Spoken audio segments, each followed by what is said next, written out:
Okay, let me know when you can see stuff, and then we can get started. Mm-hmm. And remember, I think the audio goes out slightly before the... Okay, that's cool. We'll talk about Sean too. Oh yeah, that's good. Cool. That's good. Cool. Hope my graphics have worked. You'll be the only one who can tell me because I can't actually see. You can't see. Yeah, there should just be like a white. We're getting an advert. Are we getting an advert? I don't remember enabling ads on this thing. Yep, there you are. Ah, there we go. Okay. Hello. Good evening if you're in the UK. Good morning or good afternoon to the rest of you. It's lovely to see so many of you here. I saw that there was something like 14 or maybe more people waiting in advance, which is absolutely amazing. So thank you so much for that. And it seems like everyone's having a pretty nice day. I've only sort of like glimpsed the comments here and there, but one person has just finished their finals by the sounds of things, so that's amazing news. Otherwise it's just generally lovely to have you all here.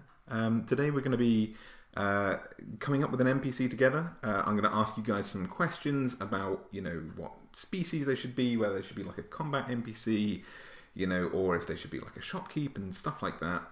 I can't actually see your questions because I have the whole screen in front of myself right now. But my wife is just off to the side and is going to be reading your questions and ideas and all this kind of stuff while we get started. But I have an announcement to make first off. Firstly, do you like the graphics that I put around here? Because I've worked very hard on it. I'm very, very pleased with how it turned out. Hopefully it's not too distracting. Hopefully you can see like the character name stuff and, the little character block and everything like that. So it takes a little bit of time for your comments to come through and for us to read them and all this kind of stuff. So while I make my announcement, just beforehand, make sure to write in the comments what species of creature we should draw, and also whether we're going for like a kind of female or a male body type, and that'll give me a place to start sketching, and then we can kind of go from there. The announcement that I'd like to make is with the change stuff that I'm doing for my Patreon, I get to do a shout out, a thank you to absolutely every single person on my Patreon. So I hope you can join me in saying a massive thanks to them, because without them we wouldn't get to do any of this stuff, and I wouldn't get to make videos in general, and it's just really, really awesome to have so many supporting and wonderful people in general. So this month we have Alex Lai, Colby Monroe, Matthew Anderson, Raptor Dio, Duck Quack, I saw you in the comments for sure, Jonathan Foster, Napin Camo. Oh, Jonathan Foster, oh hi. Napin Camo, Benjamin Colburn. I heard apparently he wouldn't be able to make it today, unfortunately, but he said he was going to watch it later on. So Ben, I hope you're watching this after the fact, and I hope you enjoyed it. Yorick Beast, Ethan Dibby. I never know if you're Ethan Dibby or Ethan Dibby. It's EH. Skyrush Soul, Nathan Stratton, Amanda and Jake Westfall, Ken Doman, which I'm never sure if that's Kendoman or Ken Doman. Either way, very good. Peter Balfe, Ryan H, the H is mysterious, Tim Klima, Steve Harrison, Dan Waterman, Styrax, It's Just Avi or Avi. Let me know how to pronounce that. I think it's Avi. Sam Hickson, Brandon Kerr. Did I already say Brandon Kerr? No, Brandon Kerr, Bork Boulderbender, Darth Keitana, Trevor Traub, Max Schluter, who I think is also in the comments, so thank you, Max. Tamerling, Max Copeland, Dominique Jolly, AJ, Oliver Thorvald Mellock, Aldrin, Christian Palmer Smith, my good friend Kit, who also does a live stream, by the way, and you should definitely check him out on Twitch. Absolutely fantastic artist. Matthew Anderson, Jacob Resler,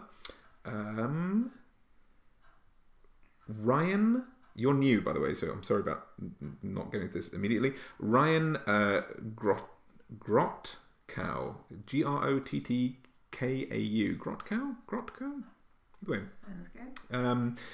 Ragnar Bearson. If that's not your D&D character's name, you have like one of the cool. You and Yorick, maybe it's just European names I like. But Ragnar Bear said, you sound like a werebear, and I'm here for it. Jared Moore, Damien, just Damien, could be from the movie. Rose with 2R, Rose Celavi, Nicholas Brown, Daniel Williams, Bronwyn Haller, Megan Myrick, Inquisitor Thomas, Doombot9, George Mitchell. Wow, we have a lot of supporters. This is lovely. Terrell Wilder, Dean Root, Luke Kamak, Janessa, Michael Wingard, Denny Scalf, Rappletech, Casually a Robot, Bootsy, Lucas, Rory Gladstone, Grant Train, where are you, Grant Train, and The Little Moth. So thank you all so much for supporting me and making this channel possible, and making all of this possible, and letting me feed Myrtle, because she'd be grumpy otherwise. But yeah, thank you so much. So just to say, we just give a shout out to Griffin Crump, who's just about to leave for class. Griffin Crump. Okay, yeah, no worries. Hopefully we will still be on when you get back, but fingers and toes crossed. You can catch us up. Yeah. Let me just see. Oh. Good luck in classes, Griffin. Yeah, people are liking your graphics. It's all good. Sorry, Myrtle's making some really slimy noises. I promise it's not me. We've got oh man, it's the best thing ever. We've got those little executive flight pillows that people who fly first class or business class tend to wear. We've got one of those for Myrtle instead of a cone, because she's been licking her paws a lot. She started doing it in winter when they were gritting the roads, and it made her feet really sore. So she started licking her paws, and it's become a whole deal. But we had one of those little flight pillow things for her, and she lost it, so we replaced it with one that looks like an actual donut, and it's my favourite thing in the world, because she looks like a little donut lion, and it's very cute. It's extremely cute. But I may have to put that on her at some point during this session if she starts licking her paws.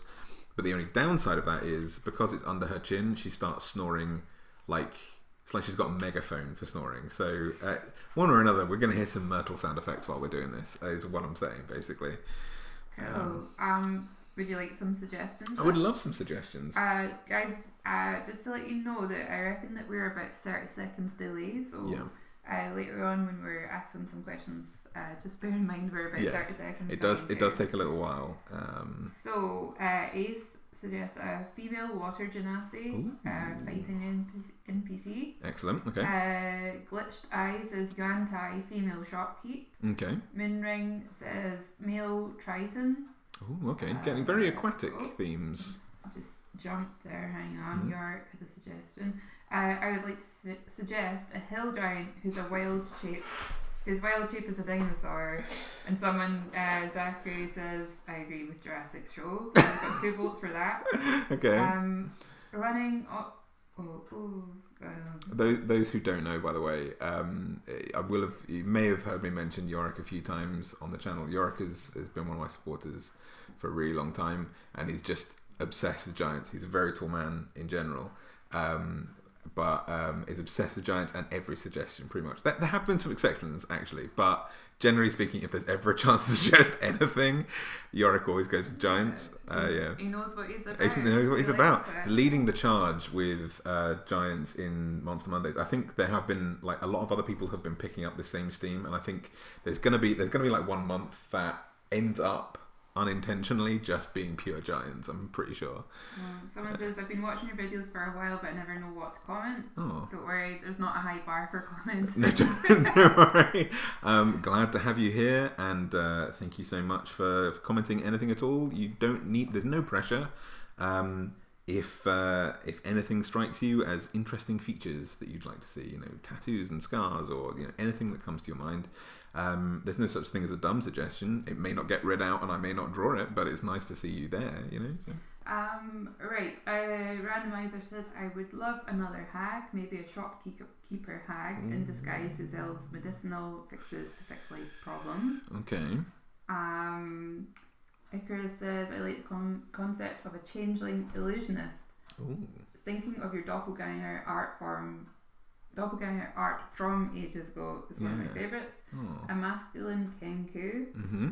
a paladin that has had their armour melted to them by a mage, but divine health is keeping them alive. Sinister, but I love it. Yeah, we're here for it. That's grim. A male turtle who's who's a wildfire druid whose shell is a mini volcano, Ooh. which its fire spirit bursts out of. Wow.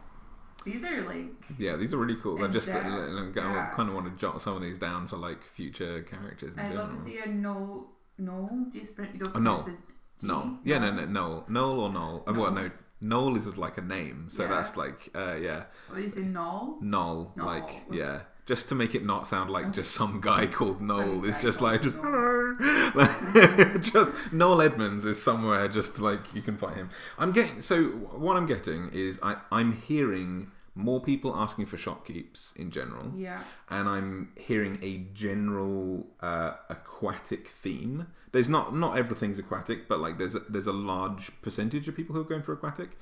And I would be interested in drawing a genasi because I haven't really had the chance to draw many. So I'm kind of up for that. Which one, sorry? A genasi. Genasi. There's another vote for Noel. Yeah. I don't know if someone's messing with you here, but Devin says, oh, hang on. Sorry, it just jumped. How about a gnome? They don't get enough love, as we all know. Thank you very much. I'll give you the benefit of the doubt here. 2 votes for gnome. 3 No, votes for gnome. No, all of you, how dare you? My general gnome hatred. I think maybe my gnome hatred is well known, and therefore that's why we're getting so many gnome votes. A turtle druid who's actually a dead turtle controlled by, oh my goodness, what? Cordyceps fungi? I have no idea. I don't know. What about an animated carrot? That's my favourite. Hard pass on the animated Mind carrot. Flayer Barbarian. I just rattle some out here. Yeah. Pigeon Kenku, Great Warrior Veteran. Okay. Fish, surprisingly, supports the aquatic theme. Okay. Weird. Steve is just here to Oh, that's Fish, as in, like, did my music. Yeah, okay, Fish. I'm so sorry, by the way. Fish has been. So there's been a few comments here and there. Not no one's annoyed or anything like that, but there's been a few comments here or there with people very kindly saying, I listen to your videos to relax, and that the music is good, but not particularly relaxing. So I asked Fish,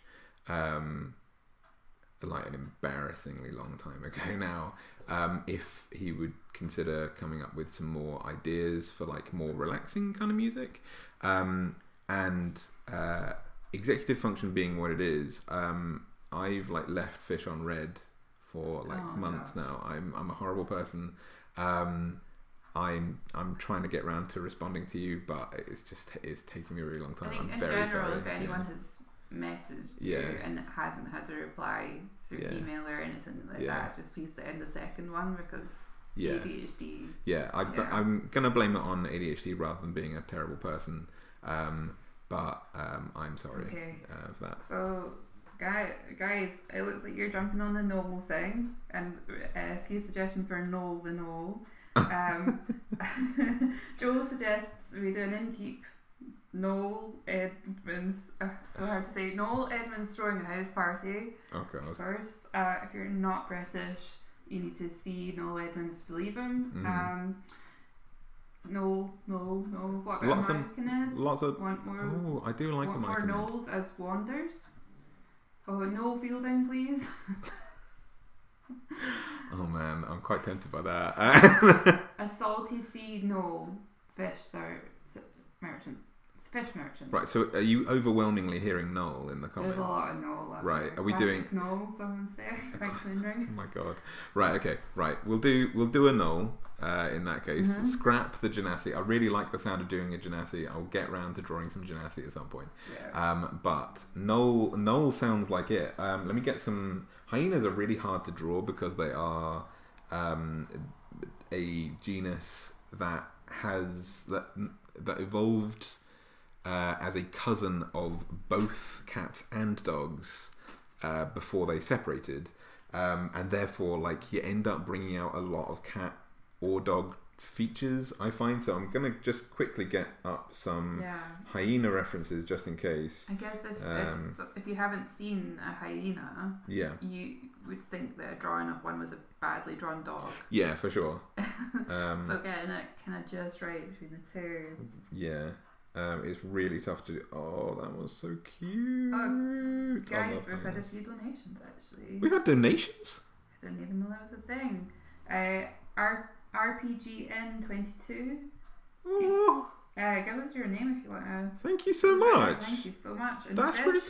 Oh, well, Fish, thank you. Best illustrator on YouTube, he says. Oh, I'll make sure to give it to them. Double shade on you. Yeah, I know. That's guilt. Oh man, woofed. Right, okay. Speaking of woofed, I've just found like the cutest picture of a hyena I've ever seen. I know hyenas can be absolutely haunting, but they can be damn cute as well. Are we drawing a man hyena, a lady hyena, or any spectrum in between? But I need some kind of direction in terms of body reference. I think we're going with the fishy. No, so Triton. No, Keyblade Master suggests. Aldrin says he's going to draw it with us, so definitely send us that. Can't do a Triton and a Knoll. That's like they're two different races, two species. Hybrid. Oh my god! Like some sort of demonic crossover. So a fishy cat dog boy is what I'm getting from this. You guys are cruel. Like a Knoll Genesis. Okay, yeah, I could do that. Moonring, thank you very much. Another donation. Oh, thank you very much, Moonring. Oh my goodness, Josh, that's one for you because I cannot pronounce that. What have we got? Not in my vocabulary. Oh, how do you say that? Ixie. You remove your tongue, and that's how you say it. I have no idea. I think actually you may have requested something of this effect in the past, and I had no idea how to pronounce it, and I was really glad that I could just type the response. I've got a few to catch you up on here. Icarus says it could be a Knoll Genasi, as Genasis are humanoids fused with an elemental plane, so it could be an aquatic theme still. Okay, I like that. I can make a Genolsi. Let's go for it. An RPG N22, who very kindly made a donation earlier, is called Ira. So thank you very much, Ira. And we actually have a player character in our group. Yeah, we have a fire genasi who turned into a vampire, who's like a fire vampire now. It's very, very cool. Whose name is Ira. So that's really cool. Water elemental no. Water. Let me see. A Knoll bard that uses the didgeridoo is a combination staff/instrument. That's awesome. I think. What about a Knoll gambling addict and smuggler dressed like a 70s police show informant, like Huggy Bear? Oh my DM interest. I remember from our last live streams that you always had the best ideas. So. Peeper My Jeeper says a nasty Knoll fisherman with a trident. Oh my god. A few suggestions for a lady Knoll. Okay, I can do. Clearly it's Aquaman, but no. Yeah. Let's make a Awakened Knoll pirate. Oh, okay. Yeah, piracy in general. I think we can throw some pirate themes in. Lovecraftian, no? Oh my god. Someone's throwing out your favourite buzzwords here, Lovecraftian. Yeah, I do love a bit of Lovecraftian. Right. Okay. Lovecraftian lady, no confirmed. Oh my god. Fishy cat dog boy. Yes, fishy cat dog boy. Yep. Or fishy cat dog lady, I think, is what we're getting here. Rich pirate lady Genasi no with a cane gun. Oh, I like the sound of this. Oh, a good point here from Icarus. I don't think they're female or male Knolls because they're bred from sacrificing humans to hyenas, but they're often more masculine. Oh, I thought it was hyenas like eating corpse stuff. Either way, yeah. Either way, Very yeah, we close. can. Yeah, we can. Is this Caveman's replying to that saying depends on the edition and the campaign. Fair dues. Okay, bit of. You're looking very fox-like and not very hyena-like right now. I suppose maybe it's just in the neck because they have really, really thick necks. I tell you what, actually, it might be the cheeks are pointing out a little bit too much right now. Lovecraftian gnome. No, they already are Lovecraftian. That's. Cuttlefish is a familiar as well. Ooh. And Caveman says, or Caveman? Warcraft gnolls are pretty chubby. Warcraft Are you gnolls familiar are. with the Warcraft I am gnolls? indeed. Yeah. They're fairly similar to how I imagine gnolls in general. I keep like they're swapping between gnolls and gnolls in my head, like in terms of how I'm pronouncing them. Right. Max says you people are trying to give Josh a hand cramp with your Genasi Gnomefish pirate hybrid. Yeah, it's going to be difficult. Right, let's go for how hunched are we going here? We're going pretty hunched, I would imagine.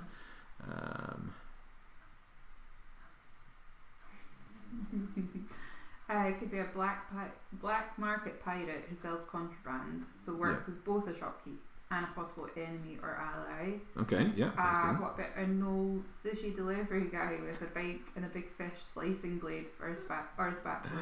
That does sound pretty cool. Let's go for Caveman, cool. I heard a lot of shopkeep stuff. Yeah, I think shopkeep seems. Shopkeep seems unusual as well, like because I think the game is so focused on combat. Some of your best NPCs have been shopkeeps as well. It's chatting to people, really, isn't it? That's the whole. You're saying perhaps you can have a set of Helicoprion teeth as a necklace. Helicoprion. Helicoprion. I'm struggling with that one. Alright, maybe you can let us know. Yeah, maybe I'll Google that in a second and see what I can.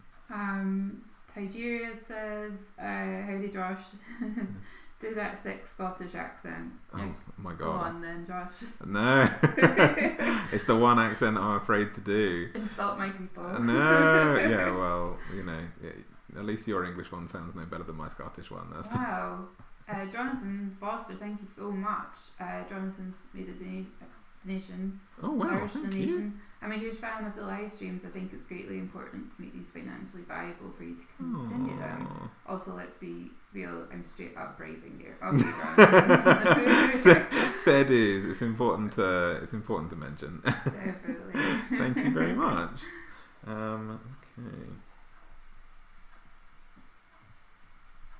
So Tigerius, if you haven't caught up already, we are doing a gnome shopkeep with an aquatic theme. Yeah. A Null Genasi, yeah. Shopkeep. And I'm going to. I don't know how I'm going to Genasi a Null. I've never really thought about it before, but I like the sound of it. We are going to, actually I could do like some long kind of strands of hair. Oh, Cabman says, spiral-toothed sharks, Helicoprion. Oh, okay. I've seen, I do know those. Yeah, extinct and thankfully, and very, very cool.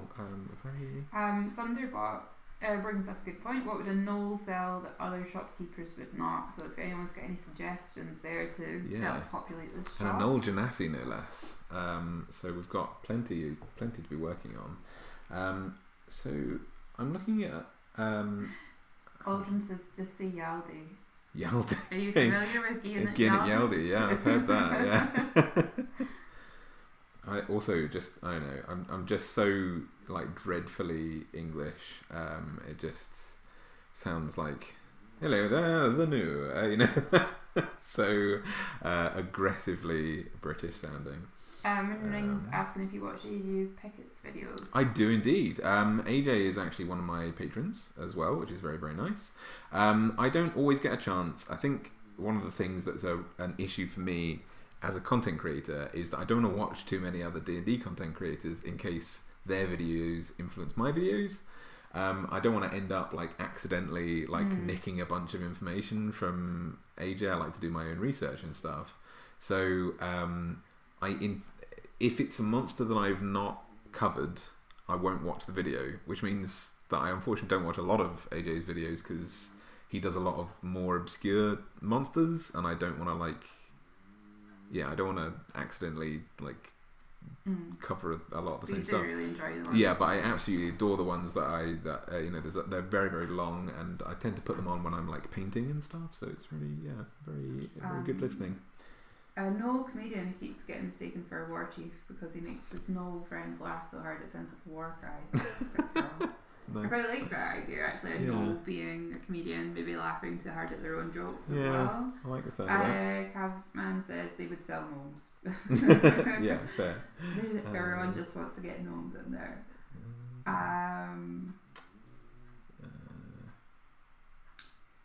You could do a Caribbean or Cajun accent for the character. It would fit well. Oh yeah. Do them. Yeah.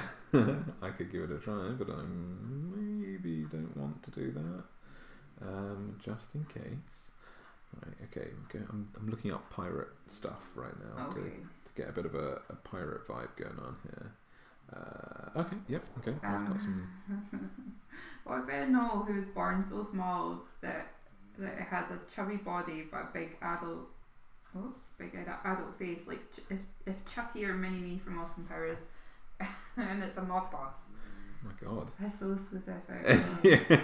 I'm gonna say that this is a character from your own campaign. Like that's a few suggestions. Oh, yeah? That they would be selling meat, like either soup made from their enemies or meat on a stick. Oh yeah, I like the sound of that. I know that a mohawk is like a dwarf without a beard, so I'll definitely go to town on the mohawk, but I might make it quite watery. We'll see. They accept bones as payment. Excellent. Maybe their hair is like one of an air genasi, very air-like. Quick take on it, Josh. I'm giving you an easy way out. Thank you. Don't worry, we'll have some fun. Oh my god, Moonring, would you consider watching AJ's the word that we can't pronounce. Yeah, we probably should. Later just to find out how you say that. Yes. Yeah, that sounds good. And that's Myrtle snoring in the background. That's not because of her donut. Yeah, that's just normal Myrtle snoring. There we go. We'll tuck a few bits of cloth in here. Have a few. Do you like deep gnome? Deep gnomes are fun. In that they're, I generally have an unbridled hatred for gnomes, but deep gnomes are preferred gnomes mostly because they are at least traditionally obvious about their evil. So that's whereas regular gnomes like to sneak up on you. That's Aldrin's having some trouble drawing this, so maybe you can give him a bit of a pep talk. Oh, okay. No worries, Aldrin. What are you struggling with, and how can I help? I think the main thing with a null is to really disconnect the head, like almost draw the head separate from the body. And if you're drawing digitally, you can always like reattach them. But it's skinny arms and skinny legs and one massive like dustbin for a body, and then a really thick neck. Just taper that neck into a tiny head, and you'll get there. But hyenas are really hard to draw. So like bravo. If you're even trying to keep up, then bravo. So we've got some suggestions for the mohawk. So either a loose side hawk, dreadlock mohawk with coral growing throughout it. Where was the other one there? I just saw one about the chat moves so quick sometimes. About having a swordfish fin. Oh, okay, yeah, I can get behind that. Yeah. can have rolled up sleeves here. What if the gnoll fishes big aquatic monsters with people? It hunts as bounty hunter. So he does not do it for money, but he hunts them depending on size and possible taste to fish. To big fish. Sorry, I've totally made a mess of reading that one. It's alright. There's a lot going on. Moonring wants to know why I hate worms. Okay, so I've mentioned this on a few podcasts, but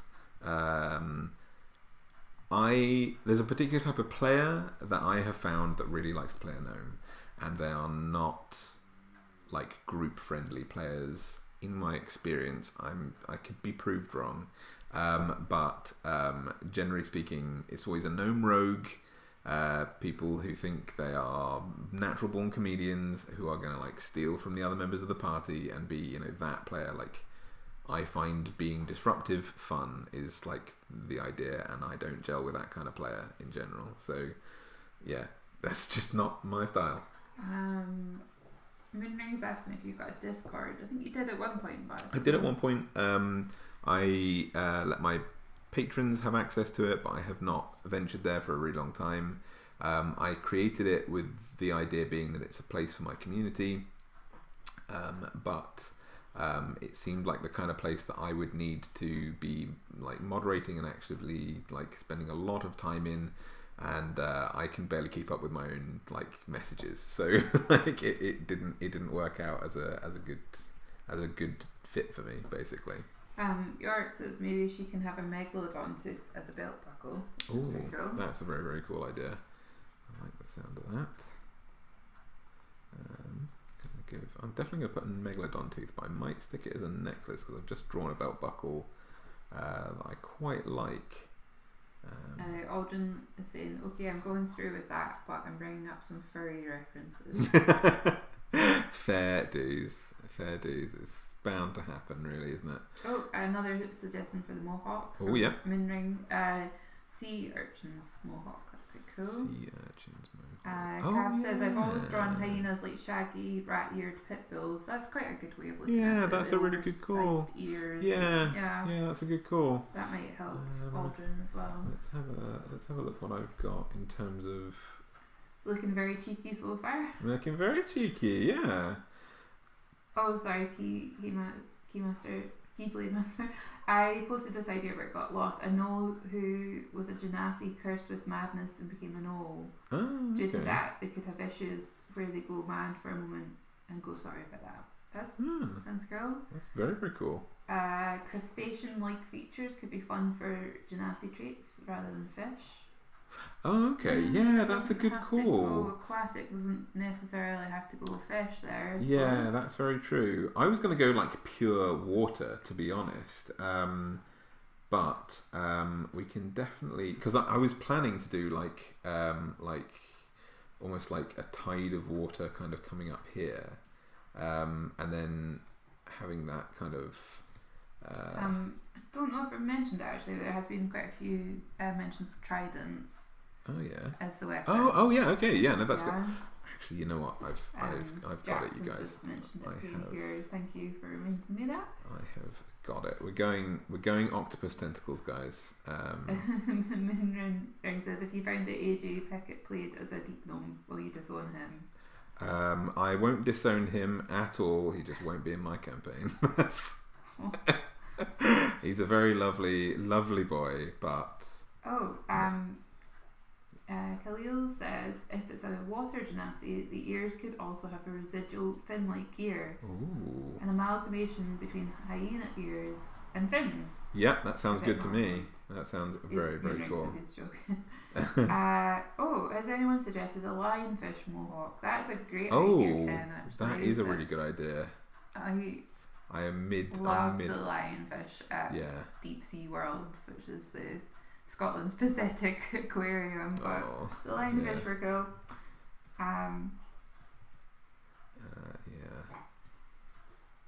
That's very cool. Okay, right. I've gone octopus tentacle because I started that before I heard about the.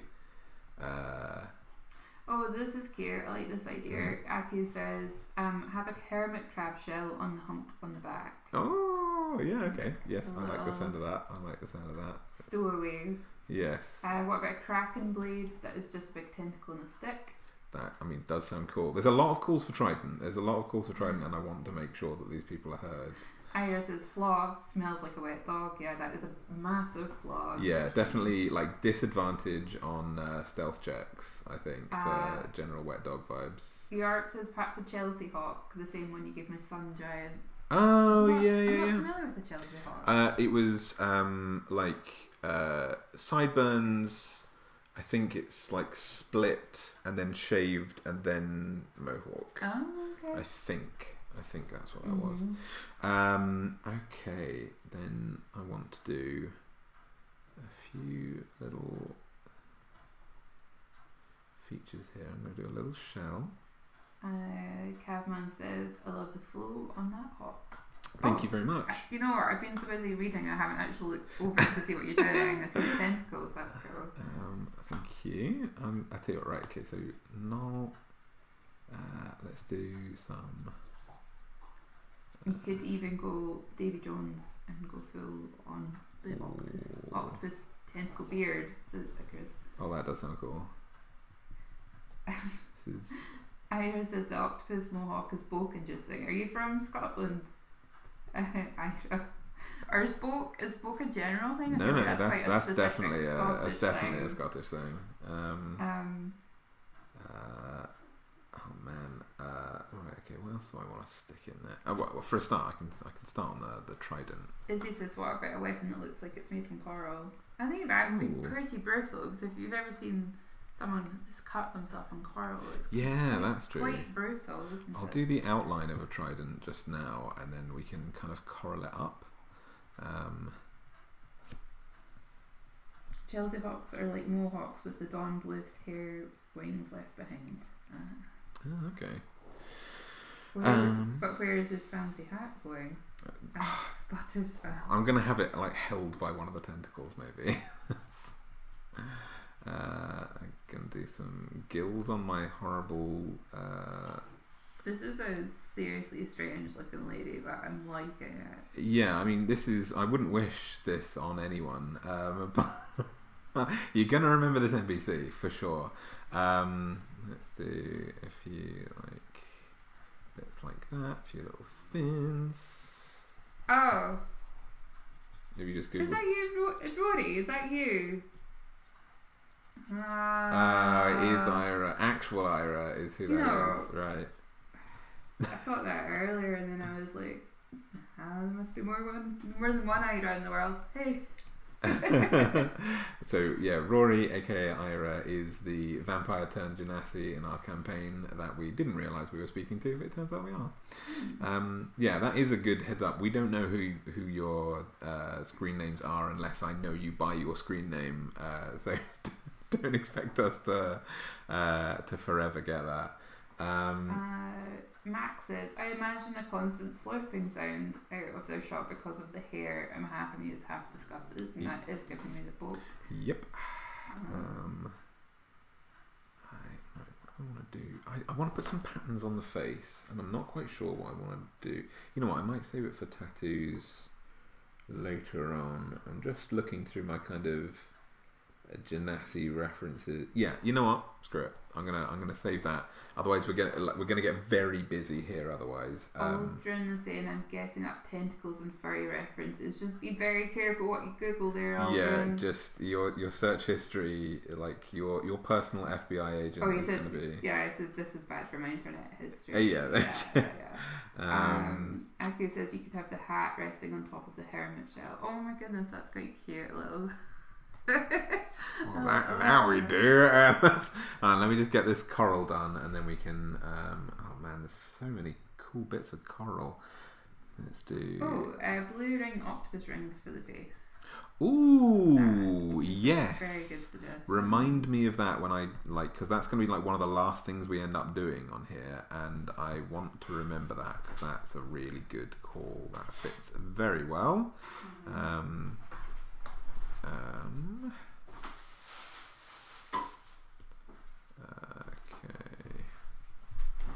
I'm not sure I'm doing coral justice here. We'll have to do it with the colours.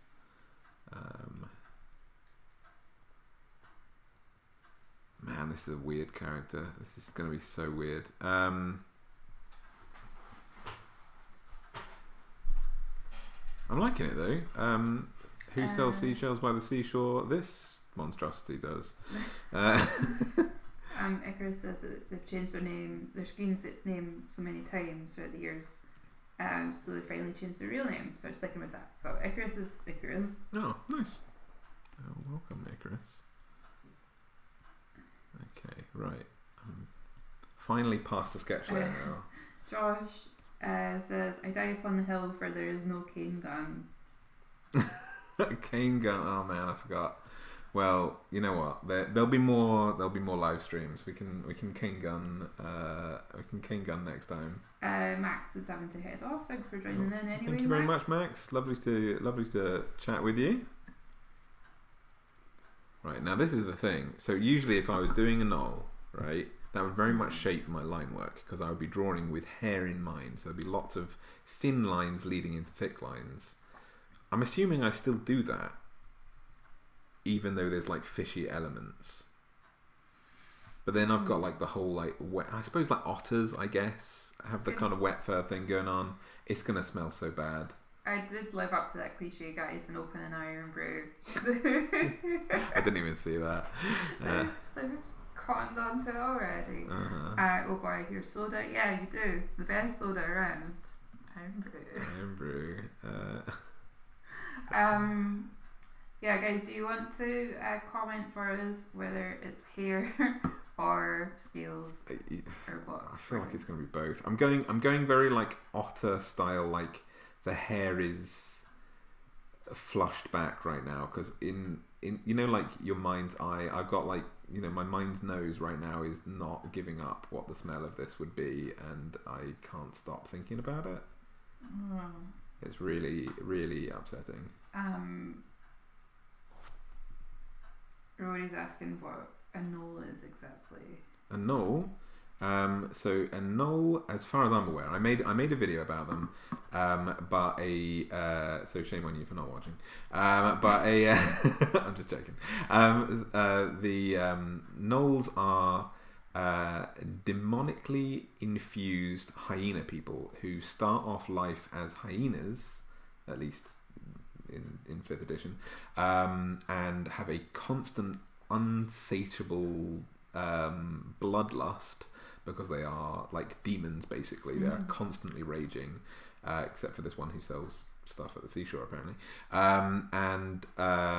Yeah, like Yinogu, the like god of slaughter, demon god of slaughter, spawns these things kind of by accident just by being around, and they are constantly ravaging towns and so on. They are nightmare creatures basically. York says they're actual real life swords who have coral pieces for cross guards. There you go. That's really cool. That's cool. I bet that is actually pretty sturdy. Yeah. Just as you're being like sliced in half, you'd be like, wow, that's a really pretty sword. Yeah. Oh man. It's like, oh man, support the environment. Yeah, Josh says wet dog plus fish is disgusting. Yeah. Yep, definitely. You guys picked it. Yeah, you guys. They forced you to do that, yeah, guys. nobody chose this for you. This is your NPC. And your fish parts. You could ask for anything, and some of you did, and we ended up with this Noli, this Genolsi, this Genolsi, that whatever this is going to be. This is all on you. This is the knoll that sprung up after eating from the corpse of Noel Edmonds. Oh man, I feel like that's going to be a reference that's lost on so many people, but I'm glad. I'm here for it.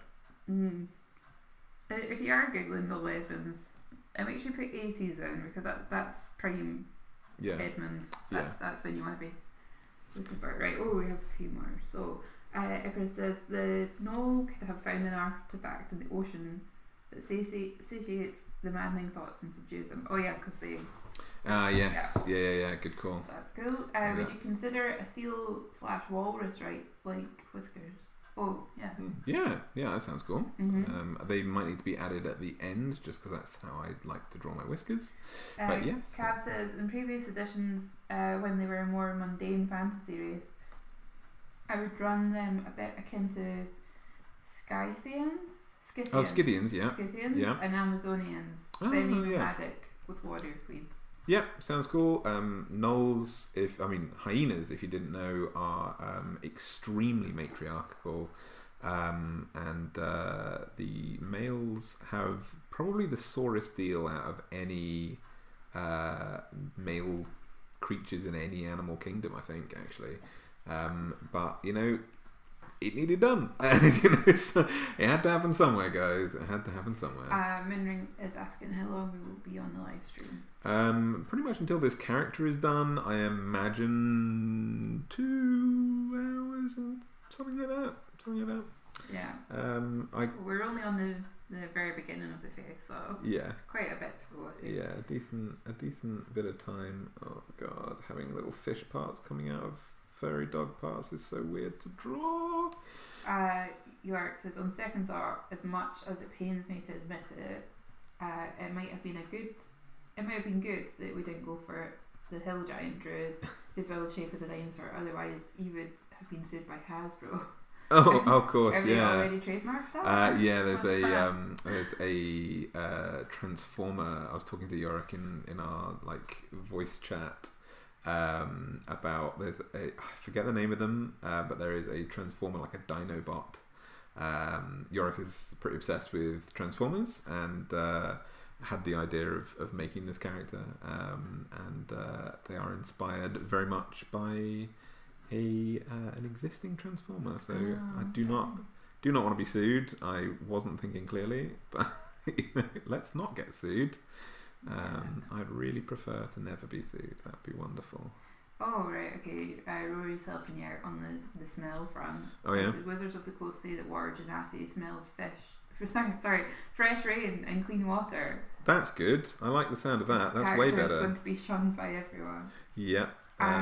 Kit's in the comments. Hi, Kit. Oh, hello, Kit. We were just saying earlier about your live stream. Yes. Kit has an amazing stream that I watch fairly regularly as well. Oh, hello, Rachel. So I think that's 4 out of 5 of the D&D group. Well, I know who's getting inspiration at the next session. That's all I can say. No, 3 out of 5. Yeah. But yeah, so we're good. Yeah, they're going to need it as well. They're going into a vampire party, a masquerade ball filled with vampires. Because I'm a big vampire fan, and they're gonna die. Rachel says she's not happy with this NPC though. She does not wish to meet it. No, I think this is an NPC that I'm gonna not inflict on my own players, because Fish Dog Lady is not in my wildest dreams did I think I'd be drawing this. This is what a community's for.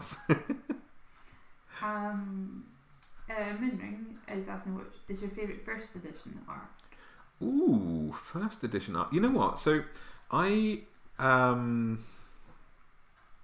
tough call. Okay, so I have a favourite, but it's not because it's good art. I really genuinely love the first edition Beholder art. It's just a disc that someone's drawn around like a coin or something like that and crudely put some features on it. It's not a good drawing, but what it is it smacks of inspiration. Like when you have nothing to draw upon and you're truly creating something fresh. I thought that was a really sweet illustration for a really horrible monster, and I really enjoy it every time I see it. But it's not good. It's not like a good piece of art. But that's probably my favourite. I'll be honest. Catherine says I was once near a dead whale on the beach. What an opener! Smells like that. I thankfully have not been anywhere near a dead whale, and But you've seen the video of the exploding one, right? I have seen the video of the exploding one, and yeah, that sounds absolutely atrocious. So yeah, I mean, let's go with that. I feel like when we're writing the stats for this character, she's gonna have some real maybe people have disadvantage on concentration spells around her because of the waft, and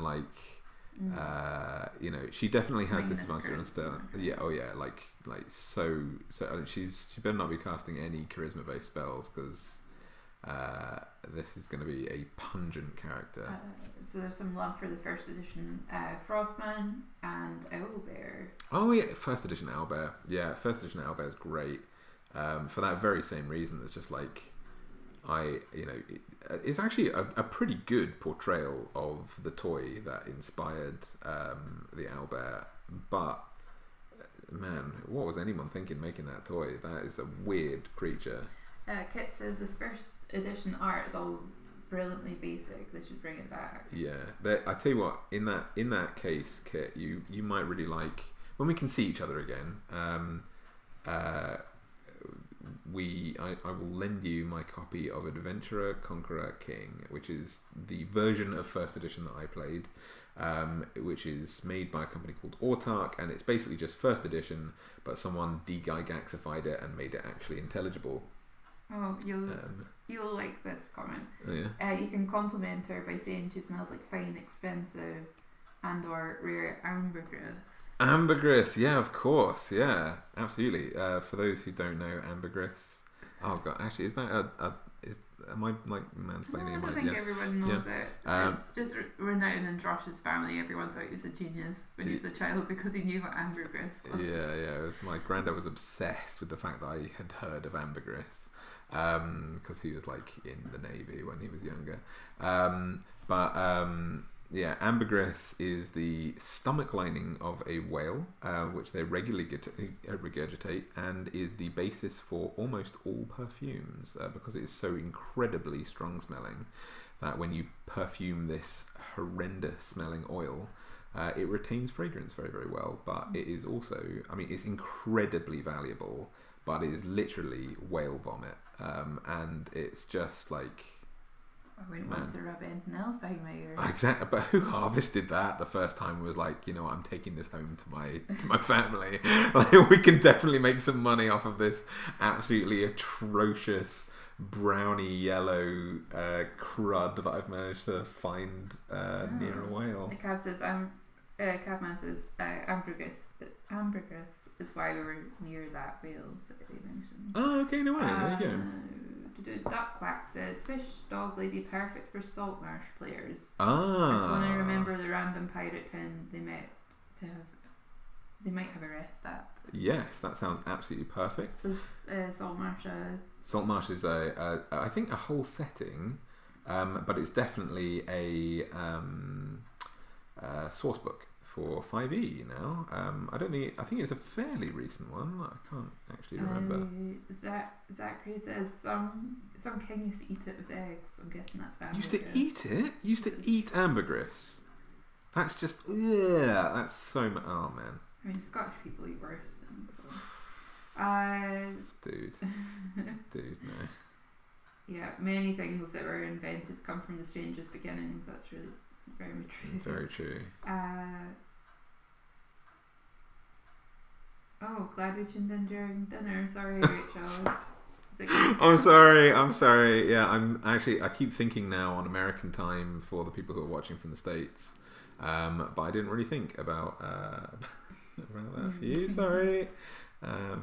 Aldrin would like to know, what accent does this lady have? What accent does this lady have?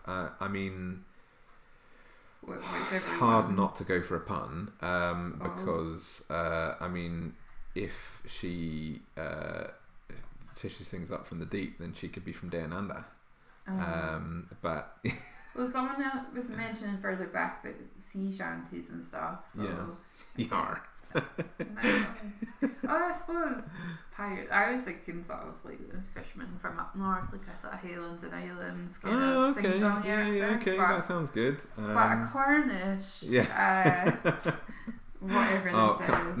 we can't do Hyena that fish to we monster. can't do that to her. Look at her. She's a demon hyena who's partially aquatic, and if it's like Cornish kind of like, hello there, like, I just got a squid for an head. I don't know why. Probably crabs. Oh god. She's West Country. Poor little pirate lady. Rory's suggesting a character flaw, which is will betray nearest and dearest for an ambergris dinner, which I thought you were saying about yourself there, Rory, for a second. I mean, we all know that's true of Rory. Yes. Izzy's asking, did you go to art school? I did not go to art school. It was one of the things that I wish I had done. I don't wish that now. I think it's a great path to go on if you're looking for some direction, and if you would like some sort of like peer review and all this kind of stuff. It sounds like a great path. I know people who have gone to art school and have found 50-50 between people who have found it useful and people who have found it a bit of a waste of time. There are loads of really important things to learn through art school. Luckily, I've had the opportunity to I've been drawing my whole life. I've picked up on a lot of stuff, and I have a very forgiving community who are cool with me learning things on the go. So no, I've not gone to art school, but it would have been fun to do it, but I would not rush to go and do it now. Thank you for asking, and I'm sorry if that came across as weird. I'm doing that. No, that was okay. Okay. I'm never quite sure when I'm answering questions about like what path should I take in life. It's like, I don't know. I barely know what I'm doing. I think a lot of people wonder about the art school thing, and Mm-hmm. I think like a lot of what I went to art school and a lot of what I've actually learned that I do in my job as a designer has been learned after art school. So you can definitely do it. I think it just would be hard to find internships and the early opportunities for people to view your portfolio if you've not been to art school. I think some people would be quite dismissive of it, so you would have to work harder, but that's not to say it would. Thankfully, I'm doing what I would want to do with an art school education, I think is what I should say. So I don't need to, because thankfully you guys are watching this, but Gift Yankee says hello from Australia. oh, hello. Maybe spurred on by that amazing accent. Oh you God, just no, Sorry. no, I'm so sorry. They also say it looks like a bunyip, which I have no idea what that is. I've heard that before. I think someone's just suggested that, but I can't think off the top of my head what a bunyip is. It looks like the West Country accent is now set in stone. Yeah, totally. Although Yorick said I would go for a snarling mid-Atlantic accent. Oh, okay. Cavman says, oh goodness, I heard that accent in an audiobook. Good to know it's Cornish. I'm amazed that Cornish actors get audiobook jobs. Oh my God. There's no shade. But no. Generally, they tend to be very middle of the road accents. Yeah, I tell you what. So if you're in America, the West Country accent has the same reception as like a Wisconsin accent.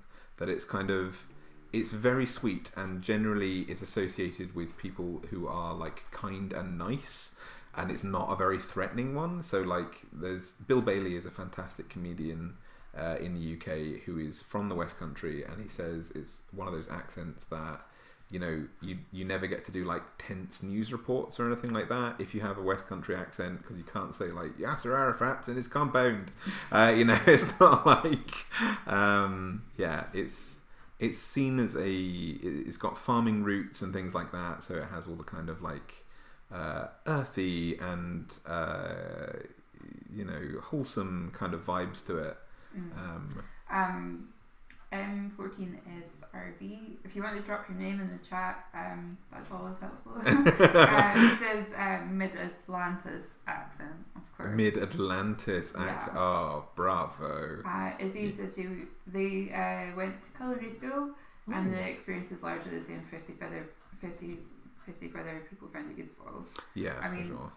of the people in my class, about 75% of them didn't go on to do art because they were so sick of it after art school. Yeah. So. I did go to university and I studied linguistics, and the only thing I knew about myself after doing that degree is that I never wanted to do linguistics again. Like, in that sense, it was very useful, but I hadn't spent money on. A bunyip is a swamp cat, very big, very scary. Oh, almost as dangerous as drop bears. Yes. Was this from our Australian person? Yeah, so a few people were coming in. Duck Quack and Icarus says a bunyip is a thing from Aussie mythology that jumps out of swamps and grabs people. That's what it was. This was on the Yarmy Yahoo video because I was like, I really want, like, I didn't know anything about Aboriginal mythology and legends before starting that, and I was like, just like, let me know if you guys have any more suggestions for that, because when I find a new mythology that I've never really studied, I'm always very excited to learn more. And people had suggestions in the comments. So bunyip, yeah. A couple of suggestions for the tail. A stingray tail would be cool. Or I totally forgot I had tails. Aku says she could have an anglerfish glowy thingy as a tail, which is also really cool. That's really cool. If she was also a shopkeep / smuggler kind of thing. Right? Yeah, that's awesome as well, because if she's got disadvantage on stealth, it doesn't matter how much her tail glows. Like, that's going in. That's right. Again, I'm counting on you guys. Remind me if I forget. I'm going to go out on a limb here and guess that this is a Bill Bailey reference. Oh, yeah. But Aldrin just says all cats ripped apart by badgers. Yes, it is indeed. Yes. Max is back with us. Oh, welcome back, Max. How's everyone's days going, actually? All good? Let me know what time it is where you are, where you're watching this, because this is a very convenient time for me to be streaming. I'm hoping it's good watching for you guys. It says if you ever want to research anything Australian, let me know if they can help. Yeah, please, absolutely. Always good to have a reference from. Who was it who helped you out with the German stuff? Bootsy was very useful with the German stuff. Actually, having a genuinely German person to call on. It's like had to do a lot of searching around for the Baba Yaga video to find someone who actually spoke Russian to do a bit of translation for me. But the kind of friend of a friend of a friend ended up coming through. But it's always good to know. I don't like to say things in my channel unless I can like point exactly to where I found that information. I'll be honest, by the way, I thought this was going to look really weird, and it does look weird, but I'm starting to really like it. Yeah, it's actually kind of working, which I'm very surprised about. My current D&D character, you would like, is a ravenfolk with no arms monk. They do a lot of kicking then, I'm guessing. That sounds really cool.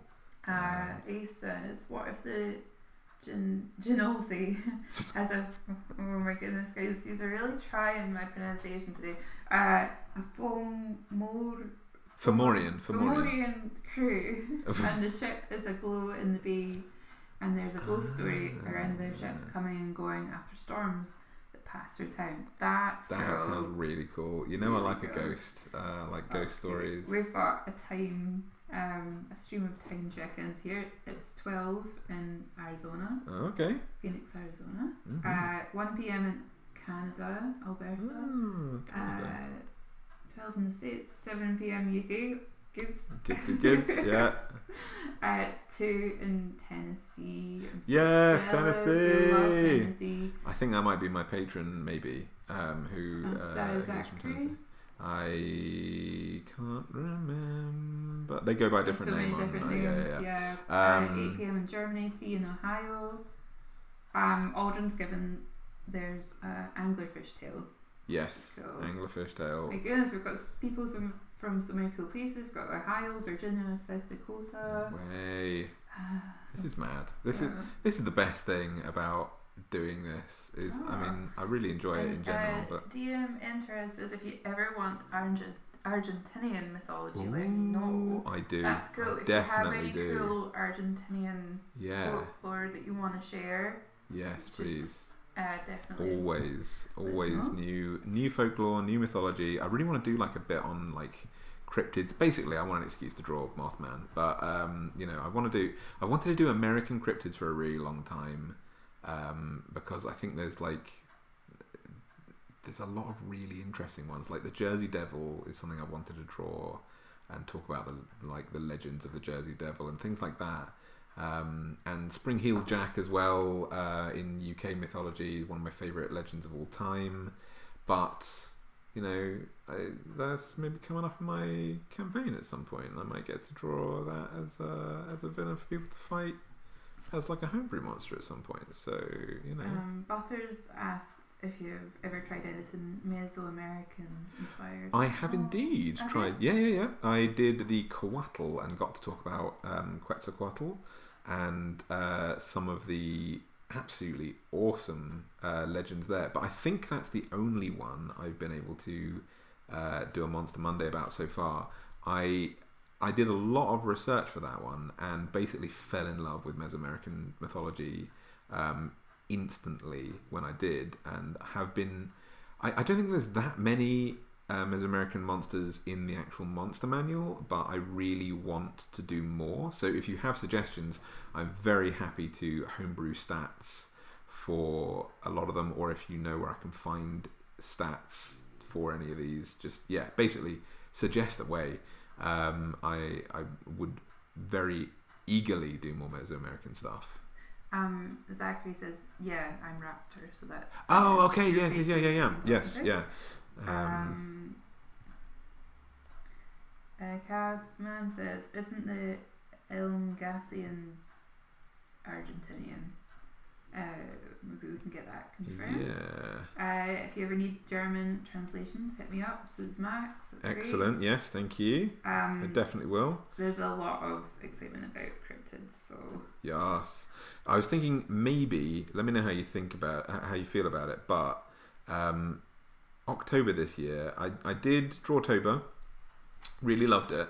But I also really love spooky stuff. So I was thinking maybe alternating year about between whether or not I do Drawtober, or if I do like a spooky month. And so I might do a spooky month this year and maybe do like either a month full of cryptids or a month of like particularly spooky monsters from like other stuff. Either nasty ones. Yeah, just real nasty, like some homebrew ones and stuff. Says that they are just a hop, skip and a jump from West Virginia, so they know all about the Mothman. So excellent. That's always a useful resource. Yeah. What would Nessie's character sheet look like? It wouldn't exist. No, sorry. How dare you? How dare you? Nessie's real. We were talking about Scottish folklore. It could be turned into. Oh yeah, that's what I was. Yeah, I was thinking of doing that actually, like doing some kelpies and selkies, because I did the red cap and stuff. But what was that little helpful guy that I was talking about? Oh, the Gilly Doo, yeah. Although it's just a friendly wee guy that helps kids out, so I don't know. You still need them in D&D. But that was one of the things I wanted to do, and there was something else. Yankee says that they're a Welshman who grew up in Australia. That sounds like an amazing accent. Wow. That sounds very, very cool. I love Welsh accents. They are absolutely brilliant. There's a really lovely rhythm to it. I think that there's like I did a little bit of Japanese, not enough to speak Japanese, but when I was doing linguistics, I studied a little bit of Japanese, and it was the first time that I noticed how punchy and blocky English sounds as a spoken language by comparison to something that has a rhythm to it. And I feel like Welsh, British, and the Welsh language in general has just a very just a liquid rhythm to it. It's really, really lovely on the ear. Icarus says, let's get the cryptids upvoted so you can have them on your next Monster Monday. Oh yeah. York says, random fun fact: David Kay is the only voice actor who has voiced both a version of Megatron, Beast Wars, and Optimus Prime. Oh, there you go.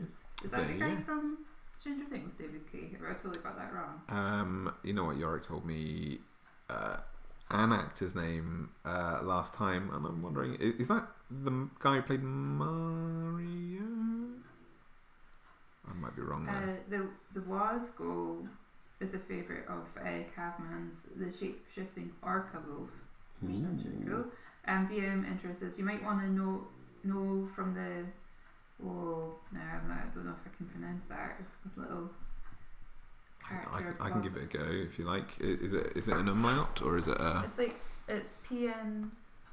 Oh. Non-Berto? Oh, I don't even know. I think we should screen grab that. Yeah, yes, I don't know how to pronounce it. I never studied Spanish actually, which is a real shame because there's a lot of really good, sort of, I think actually that was highlighted in my, oh god, what was it? I was like Aranchi versus Aranzi. Either way, I called a spider deity. No, I didn't call it a spider deity. I called a Greek deity. No, not Anansi, because that was where I was kind of starting that. I was basically called someone orange rather than the kind of Greek deity that they were. And I can't remember who it was, but it was bad. People, let me know in the comments. And I managed to kind of like highlight those comments so people would know, but it was... Yeah, Cryptid and Spooky Stuff Month is definitely... Yeah? Okay, cool. That's what we'll do for October then. Says Mothman's way too lovable for Spooky Month. He's pretty cute looking. Moths are very fluffy. Like, it's hard to... It's like bumblebees, you know? The statistics for the Kelpie is in one of the Tome of Beast books. Is it really? Codex, so okay. Yeah, okay. That's in Cobalt Press then. That's a good one. Cryptober. Okay, yes, we're definitely doing that. We are 100% doing that, guys. Catman says English sounds really ugly according to just about everyone, even English speakers. Yeah, it really does. But it's the language we speak, and we've popularised it. Although Max says that they think English sounds lovely. Okay, well there you go, Max. Thank you. I'm intrigued to know because whenever I go to America, they mistake me for being German. And I don't know if it's just because they're not so familiar with the Scottish accent versus. I get a lot of people still on like TikTok and stuff who think I'm from New Zealand though, and stuff, or Australian and stuff. So it might just be an unfamiliarity thing. I don't know, but. York says everyone describes my accent as a blank slate. Is it you've got quite a neutral accent, maybe? You know, now you've said it, I can kind of picture what they're talking about, but I wouldn't say a blank slate. You're from a lot of different places, Yorick, so I think you've picked up a lot of different stuff. You've got a lot of different heritage. So the N with the little symbol above it is pronounced nya, N-Y. Oh, okay. Oh, that's really helpful. Yeah, okay. Apologies. Sort of fall into that really stereotypical British person just being terrible at other accents. Yeah. He's in linguistics, he's got no excuse. I've got no excuse now. Ignorance is my excuse. No. Aldrin is saying they're very impressed with how quickly you draw. Me too. I'm very jealous of how quick. I'm enjoying it. I get very focused. But yeah, it used to take a while. I think that's one of the things that like confidence in your line work. It takes a long time to either realise that you're impatient enough that you don't want to draw lines a second time, or be confident enough in your line work, and it speeds it right up. So. Thank you whoever suggested the hermit crab, because I love hermit crabs. Ace says, I find it funny that some people think I sound and look Russian, but I am Latino by nature. There's just no sun in the northwest of the states. We can simplify as the black as sun. Yeah, totally. Yvonne is I'm practically see-through. Yeah, like an actual axolotl. Icarus says, I love how in 5e the trident is just an expensive spear statistically the only difference is economic value. Oh, there you go. Oh, thank you, Aldrin. Aldrin's made a donation. Oh, thank you. Yeah, you did it right. Thank you so much. That's very sweet of you. Thank you so much. That's very cool. I didn't even actually know that I put donations on, but I really appreciate that they're coming in. That's really that's really great, guys. Thank you so much. That's really, really kind of you. Man. Oh, I think you might have frozen. Oh no. Is it just frozen on yours, or is it frozen in general? Oh, do you know what? Because we're on a delay, I think you were just listening to me speak and your face was okay. incredibly still. Oh, right, okay. Just, I can yeah, I'll keep moving it a bit. Just blink more often. Yeah. It helps. Who needs dry eyes? There's not time. Yeah. But yeah, I'm liking this lady. When I'm like colouring her in and stuff, we can come up with kind of her name and what she sells and stuff. Thanks so much, Ace. Guys, please don't worry about donations. It's No, amazing. you're It's really amazing if you can. Yeah, but yeah. if you can't afford to do that, please don't No, feel absolutely any no pressure. obligation. Please don't feel pressured. It's for everyone. If people want to donate, they are welcome to, and that's very kind. But yeah, no pressure. Just enjoy your time, enjoy what you're doing, and just chill. Yeah, no, Joe's confirming that we didn't freeze, so that's good. Oh, okay, cool. It's just Our internet connection, like touchwood, is much better here. We've moved house since we were last at live streams. Yes. So we have a much better internet connection. Yeah. Not to jinx it. Don't say anything yet. Yankee says, hi Josh, what's your opinion on dinosaurs in D&D? Do you have any good stories? I love dinosaurs in D&D. I put a lot of prehistoric creatures in D&D, mostly because, you can get away with a lot in D&D in terms of, did a wizard bring this creature back? Did they just simultaneously exist? I have a couple of continents where a lot of prehistoric creatures that are prehistoric on our world are just living, roaming creatures. How that works mythologically, who knows? Maybe a wizard brought something back, or maybe they just never died out. But I love... for example, a lot of my orc clans ride around on dinosaurs because that's just unbearably cool. I just love the idea of a lot of these kind of creatures still being around, because if you can have dragons, why wouldn't you also have dinosaurs? Because they're just fun monsters to fight. And it also gives your druids a lot of really interesting stuff to transform into. So yeah, I absolutely love it. In terms of stories, I think I maybe threw a dinosaur at you guys at the museum. Did I? Or did I throw... Don't think so. Maybe someone else with a better memory in our group can confirm that, because I'm a child. I don't think... Maybe I didn't. I think I'd maybe planned to, but maybe we didn't get to that bit. Either way, I had written in a few dinosaurs. They're about, they're just rare in my kind of like human-centric regions. So I have a world of kind of nations in my campaign that all, is very sort of like political and so on. And in my kind of more rainforesty and more warm climated locations, there are dinosaurs roaming around freely. So yeah. Caveman has suggested a couple of Patagonian monsters. Ooh. I love the idea of being more eclectic with the I'd love that. wider range of references. There's a few people who've asked me to release a monster manual of like homebrew monsters, which I would love to do. It will take a lot of work to do, but it's something that I'd be very excited to like start working on over time. And I think it would be like a really good thing to do would be to represent monsters from a bunch of different cultures that just haven't made it into D&D for whatever reason. So maybe that could be where we start, start coming up with monsters that people haven't seen.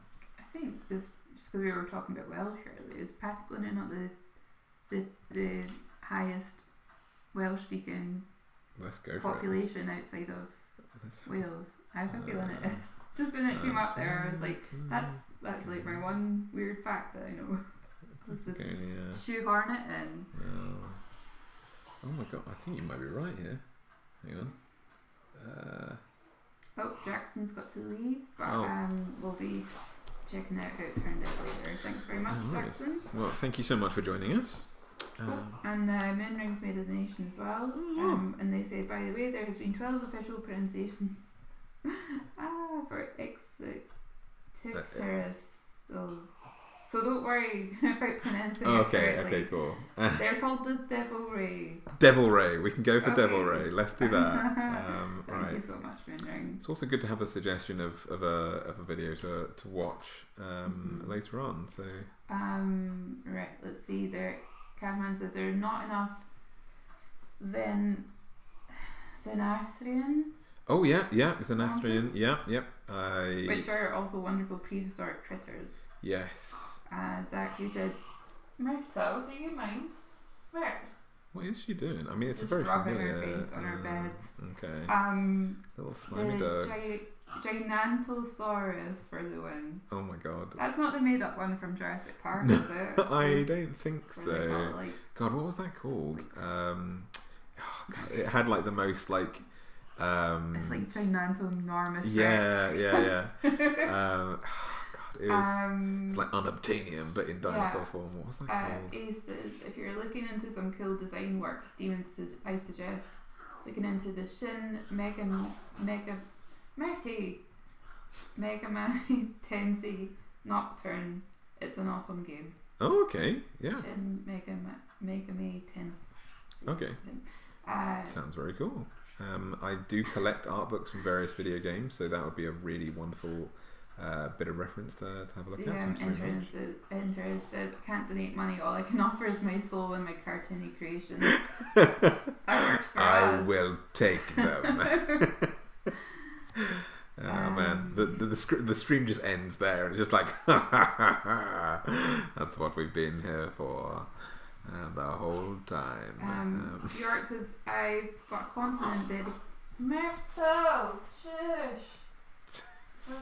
Not about you right now. Yeah, buddy. I've got a continent dedicated to my childhood obsession with everything prehistoric. Excellent. Though they're also dragging there. If you do make your own monster compendium, you're free to use my homebrew giants. That's really awesome. Thank you. Yeah, I mean, yeah, totally. That sounds really cool. Okay, Duckquack says opinions on far future tech in D&D settings, stuff like mechs and blasters, etc. Love it. It's Indominus Rex. Indominus Rex. Yes. Oh, Aldrin's having to go get their dinner. That's a good one. No worries. Thank you so much for joining us, Aldrin. I hope the drawing went well, and I hope you have a lovely dinner.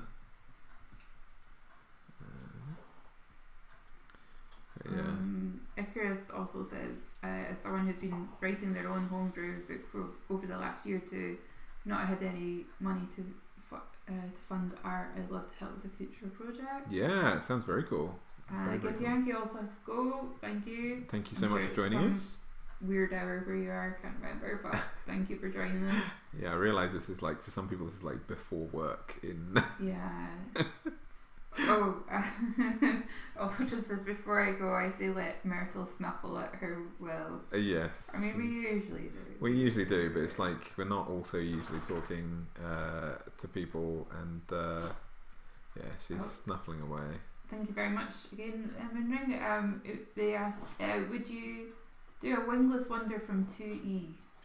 Could you do a Wingless Wonder from 2E? I'm certain that I could. I don't recognise it though. I'd never actually played 2E. I played first, my version of the first, called Adventure Conqueror King, which is just a translation of the rules really.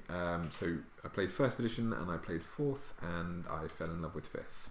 So I've never actually played Pathfinder, which I know is like sacrilege, but I have never played 2 or 3 or 3.5, which is a real shame, but I have played a lot of other role-playing systems which I really enjoyed. A big fan of Call of Cthulhu. I love the hero system, and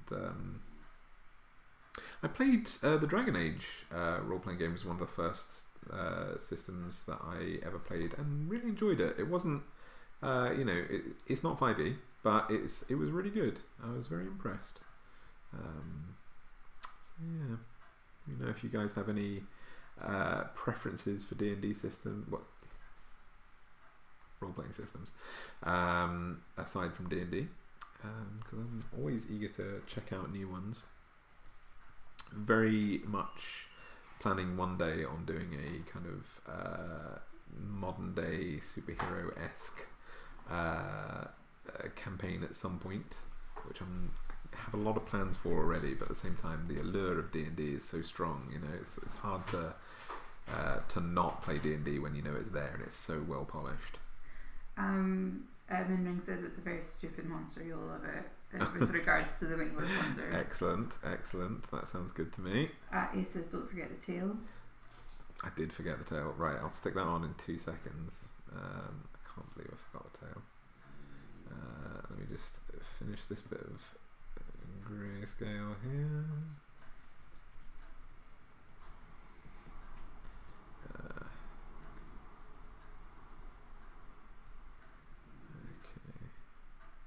Let's go back to the line work and stick a tail on here. If anyone is watching and hasn't been in the comments section, feel free to just drop in and say hi and we'll give you a shout out. Yeah. And don't forget the blue rings, yes. Yes, yeah, no worries. That's definitely happening. So, am I actually using black here? Yeah.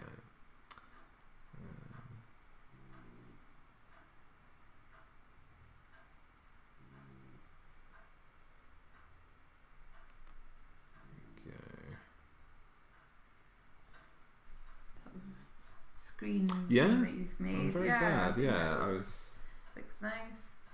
I noticed that my Monster Mondays are a bit busy because it has all the like random Photoshop stuff at the side, and I thought it'd be nice with the live stream to just have it's clear you're focusing on the drawing. You don't have to deal with all the superfluous like weird layers and stuff that I'm making. And but yeah, I'm super pleased with it. So I'm glad it's working. Cool. Okay, we've got a little tail, and I'll have that dangling. That'll be some good backlighting for us there. Taiju says, what abomination did we make? Yes. What abomination you made? You guys collectively. We've got the hermit crab. I didn't notice that. Yeah, hermit crab. When we left, we discussed shopkeepers. Yeah, it went a really strange route after that. Still, this person is still a shopkeeper. I mean, do you want to take a guess at what it is? Yeah. It went away. You left, and then everything went absolutely to chaos. Yeah, the Janelle say it's. I'll give you a second if you do want to try and take a guess. I've got a few fingers that are not connected. There we go. And that little bit there is not connected. I must have missed a comment earlier. Icarus says, just be glad the coven of hags stitched together to form a single wasn't spotted. Yeah, it's a no, yeah. Yeah. If you like hags, out of interest, I will suggest that one of my Monster Mondays coming up is. I really thought I'd connected those things. Sorry. Just very annoyed with myself there. If you like hags, I will say that one of my Monster Mondays coming up is hag adjacent, but is not a hag.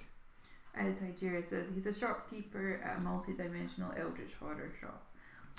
You'd think, wouldn't you? Yeah. You'd think. So this is a null water genasi that has tentacle hair. Yep. And the tail is like an anglerfish light bulb tail. And what else have we got going on here? We've got a little hermit crab on the shoulder. We've got a coral trident. Oh, we've got the ears are. Oh yeah, the ears are lionfish fins. Or at least that's what I was going for. Oh, I didn't do the little tufts on the end of Yours those. is still grateful for that Baba Yaga Slavic special, Josh. Hashtag never Oh, forget. yeah. Yes. Yeah, there was for a very long time. Steve Harrison is back. They had to drop out for a Oh, while. welcome back, Steve. So it's squiggly out. Thank you very much. Very much enjoying it. So yeah, this is going to be something that we do once a month. It's going to be the third Monday of a month. I'm going to do this instead of a Monster Monday, and we can do some stuff together. It's kind of what I'm looking forward to.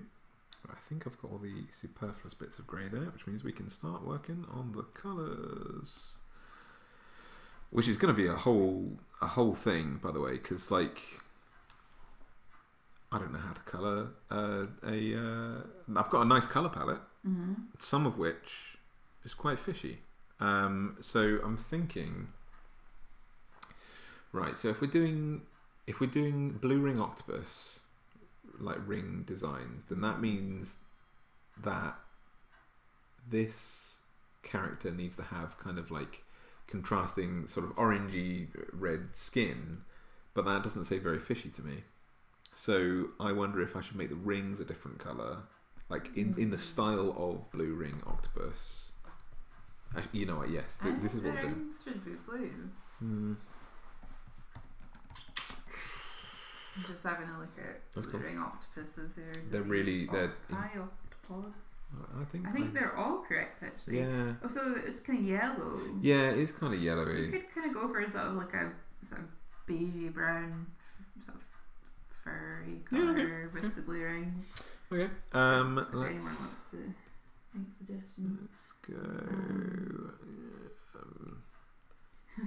Tajuria says it's interesting how fire genasi are all half fire, but where water ones are all straight up half fish. See, I usually go for like making them like half water. If I was making a humanoid, like a human genasi, that's what I was going to go for. But there were a lot of suggestions in the comments for some very peculiar stuff. So you weren't here, man. You weren't here. Yeah, so blue ringed octopi have a kind of yellowy green under it. Those rings could lean azure or pearl. A few octopi are sort of reddish, that could work. What if they change colour by the flow of the tide? Ooh, that's very cool. yeah, Or maybe like how long they've been out of water. That's a cool idea. Alter fur colour with the rings. Yes. And glowing like bioluminescence. That's a very cool idea. I'm liking this. Let's go for. Tajuria says do something prehistoric, aquatic like Dunkel. Oh, Dunkleostus, yeah. Or dragon turtle. Yeah, very cool. I drew a bit of a Dunkleostus for the dragon turtle, which is very cool. I feel like I should get like that Google type to speak thing up for when people post these names. Yeah. There are some nice weird ones. Don't be throwing your dinosaur names at me, guys. I'm a dark skill, okay? All the more reason why you should know what they're called. For some reason. I don't know. I don't make the rules. Cavman says, I've always imagined nose as a kind of nasty yellowy fur, which isn't too different from yellow stained dock equipment. Yeah, good call. Moonring says, I think there was a blue ring octopus player race in the old 2E Underdark book. Oh, really? Yellowy, tawny, but not a healthy brown. No. That's very fair. Oh no, Tajuria says, I see that she has trouble pronouncing dinosaurs. How about the Microphacilocephalosaurus? Oh, that sounds pretty good. I can't see what the comment was, but I imagine. Let's go with that. So yeah. Man. So how many of you guys are going to put this in your campaign, and where are you going to put them? Yeah, we need to start thinking of what this person sells as well. Why not? Because you guys created it, so it needs to. Don't put this evil on me, Ricky Bobby. Like you need to, you need to use this yourselves. Zachary says, not gonna lie, I'm digging all of the lovely prehistoric creatures I'm seeing in the chat. There is a lot of like dino love going on. Steve Harrison says I nailed it. Yes. Yeah, nice one. I'm very excited about. It's looking good. I'm liking those colours. It's cool. It's gonna be. That's a good kind of. Yeah.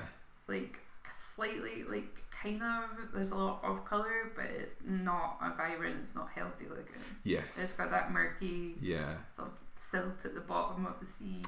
Definitely. The pond scum. We've got bottom feeder energy on this kind of creature.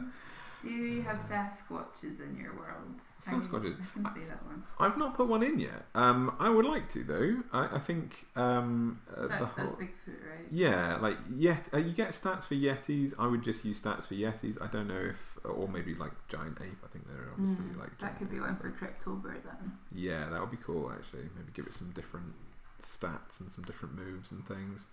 I don't know what colour to do the eye. Oh well, actually I'll do it glowing blue if I'm doing a glowing blue tail. I'm doing bioluminescent. Yeah, bioluminescent colours will be very, very I like cool. this little sort of shell implanted in the forehead. There's just the sheer frown that's holding it in place. Yes, yeah. It's like a monocle of rage.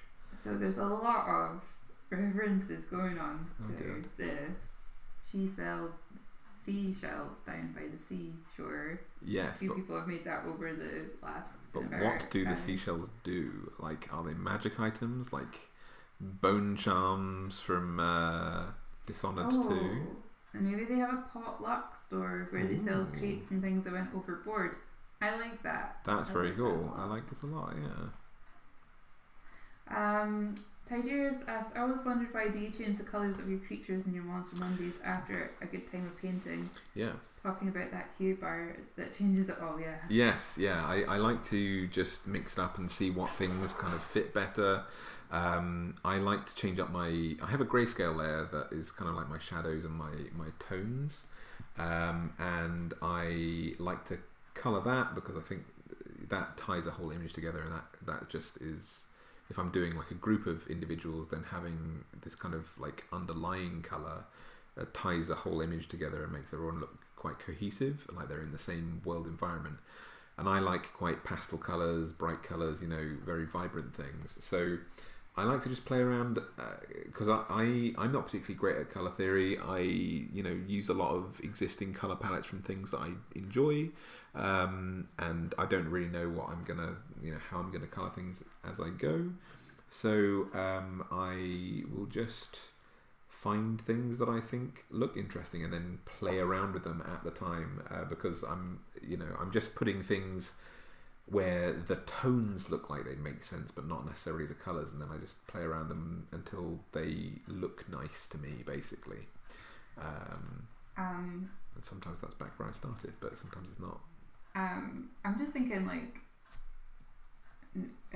Steve's potluck thing, and it could be like a lobster pot.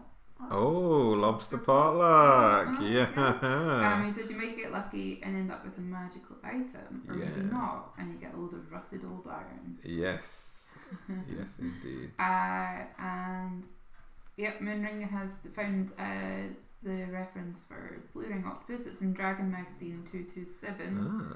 If anyone's got any of the back catalogue, very, very cool. Thank you so much for that.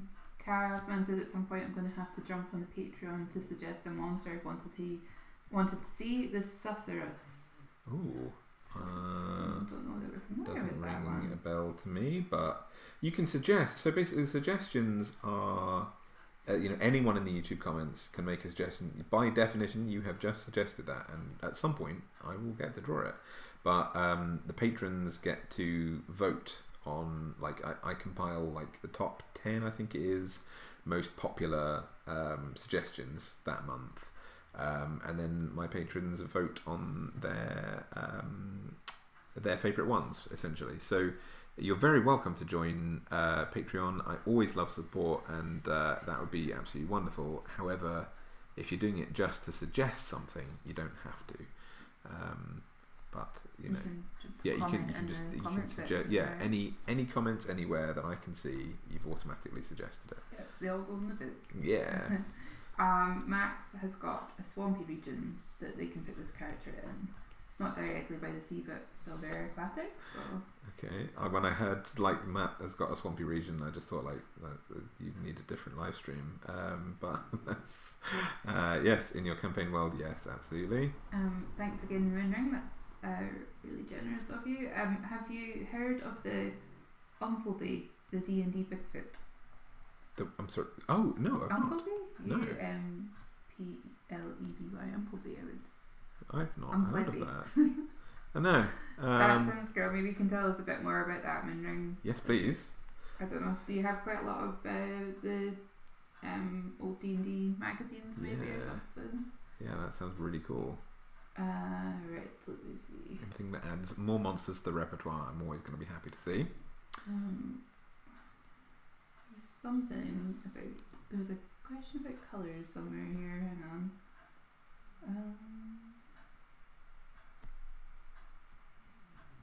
Yeah, Carman says I've actually started doing something similar with my own colours, knowing that I can just hue them differently. Yes. Yeah, I think sometimes you just sliding those bars about, you just hit on something you wouldn't have thought of. Yeah, Otherwise. exactly.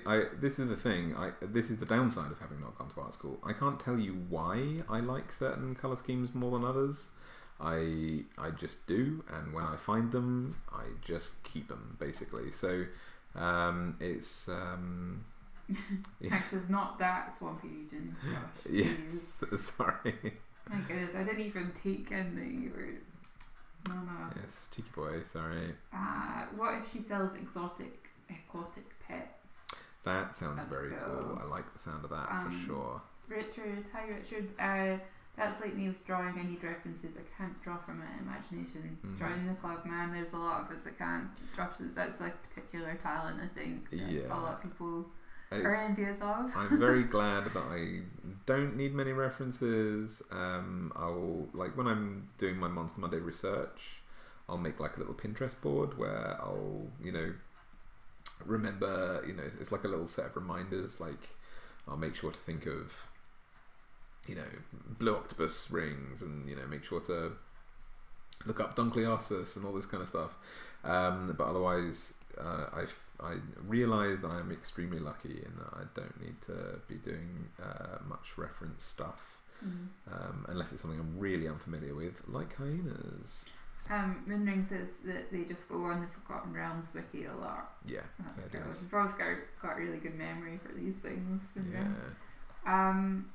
Steve Harrison says, "Oh, of course, I'm totally nicking this character. I've actually got an anarchistic shanty town on the shore just outside the big city. That would be an amazing character for that place." Yeah. Excellent. Yeah, Yeah. I can totally see that. I'm glad someone will use this absolute monstrosity we've made. Umpleby are basically a peaceful Bigfoot that are electric and help you find gold. Oh. Well, there you go. Yeah, sounds very cool. Why wouldn't you want something that helps you find gold? Ace says, "Man, thinking of the aquarium idea, my mind jumps to Subnautica and wanting to sell Swimming with the Reef. Subnautica is one of my favorite games. Yes, for sure. One of the best games ever made. Absolutely loved it.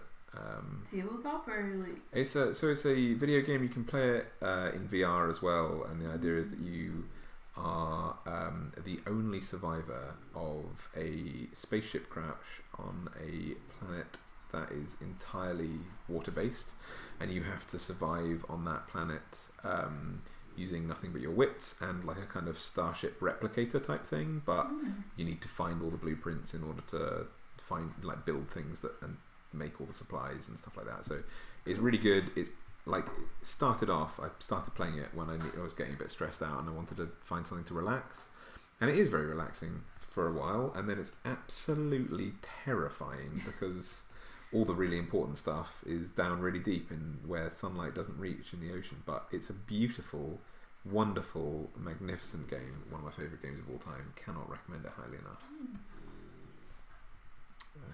For those who have not had a chance to play it. Tigeria says, yes, the water Minecraft game. Yes, it is Water Minecraft. Beautiful game.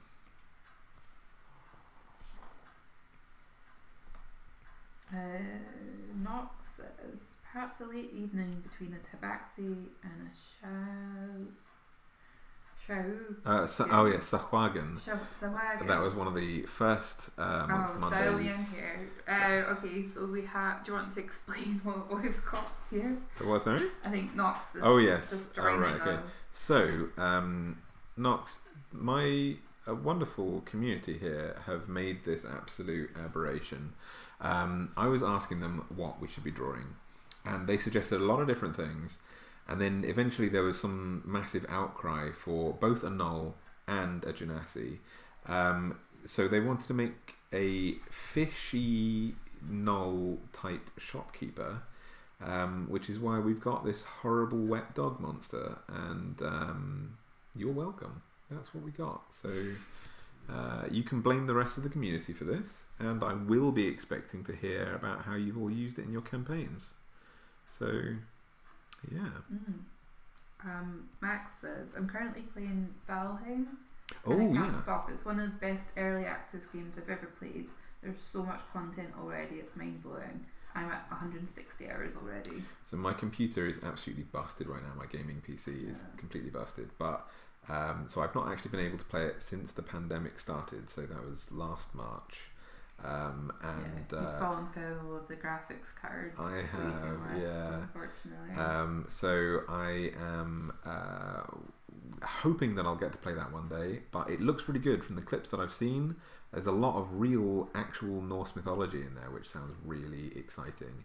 And anything that gets people learning some really cool mythology as well. There's a lot of people, it sounds like from my limited knowledge of it through TikTok, are kind of learning this stuff for the first time, which is just really cool. So yeah, very, very awesome. There's some calls for you to bring on the glow for the tail. Yes. Tiger says, pimp that tail light, mate. I will be getting on that straight away. So does it have fur scales? Why not both? Is where we're at. So we're at the texture of a wet seal is where we're at right now. With I imagine, just because you made me draw this, so this is in my brain and now it's going to be in yours.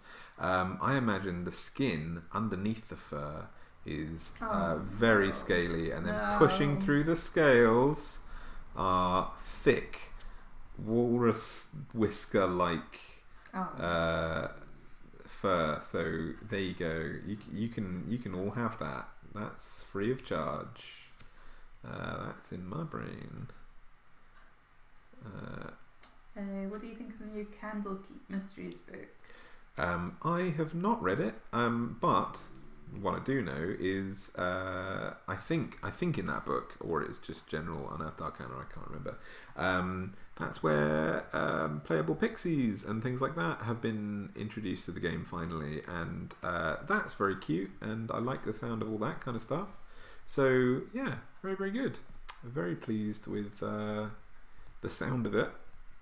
The hobgoblin thing seems like quite broken, but I don't mind broken if it's good for storytelling. So sounds fun. Sounds good.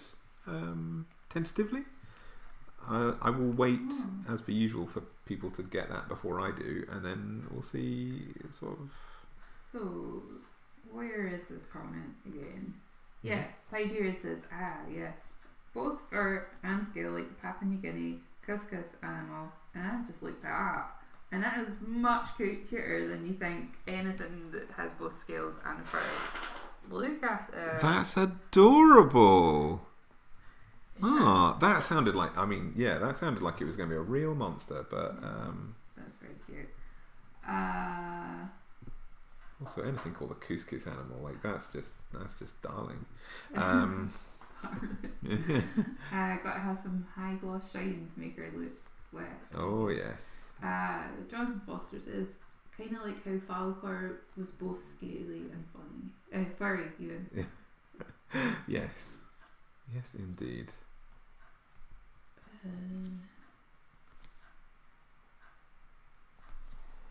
Max says, I think the hobgoblin thing is on Arcana, if I'm not mistaken. That's a shame. York says, now I wish I'd gone for the glass head fish look. Glass head fish. Oh yeah, they're really cool. They've got like, you can see their whole eyeballs and they look directly up and there's just like a transparent dome. Very cool. Oh my goodness, wow. Super deep sea. Yeah. As it would have to be for some sort of monster like that. Lovely. Age adjustments, hue and saturation. Let's see what colours we end up with. He's asking about a Discord channel. Yeah, we actually talked about that earlier. Josh did have a Discord channel, but it's not something that he's... There technically is a Discord channel. Managing at the moment. Yes. But it could be something that gets set up again at some point. Yes, I don't currently... I think I would need a moderator, basically. Oh, I quite like that with the green and purple. But you know, there's one person who watches all my videos who gets really annoyed when I turn everything green and pink, but I just like it. You like what you like. I like what I like. So original colour palette, guys, or I'll give it a few seconds to arrive. Or that one. What do you think? Do you want to do like A or B? Yeah, so that's B, and then so B is the blue for B, and then A for rusty colour. Moonring's asking for a link to the Discord. I will Moonring. I will send a link to that in. Yeah, how do we message? You're on my Patreon, I want to say. I can't remember now, actually, if I have you. Yeah, I'll send you a message. Don't worry, I'll send you a message. Just remind me though. Kevin makes a good point. If you go back for enough time scales, hair and feathers are all pretty similar. Yeah, it's all keratin. Right, B. I like B. Is it more aquatic or hyena? I think slightly more hyena. Yeah, it's got like a hyena frame, so I guess it's hyena with aquatic bits. Right, we've got hang on. B. I'm counting on my fingers. A. I feel like A is swamp dweller, whilst B is sea dweller. You know what? Actually, if it's pretty even, then A will be better with the blue rings. So maybe we should stick with A. Yeah, although Nox is saying once it glows you'll want B. It's pretty even this bit. I think we're at 5-4. Right, okay. You know what? We'll do it like this for now. I'll change my grayscale, as I usually do, and that will bring this to... Do you like me to get like a random, like a dice roller thing up for your character? Or are you just going to make that up? I'm just going to make that up, I think. Oh, okay, so we'll go for some lightness here. We'll get some... Oh, yeah, there we go. That's what I'm talking about. We'll get... Missing that tail glow. Don't worry, tailglow's coming. You be impatient. It's on its way. Right, we'll get a nice bit of... Maybe A, but the brown shifted slightly yellow. Yeah, I think so I've got some nice kind of sea colours going on there too. So it's still brown, but we've got kind of like the green shadows bringing it out. And now we can get some tail glow. Definitely, Moonring. We need to start coming up with names now. Yes, you guys think of names.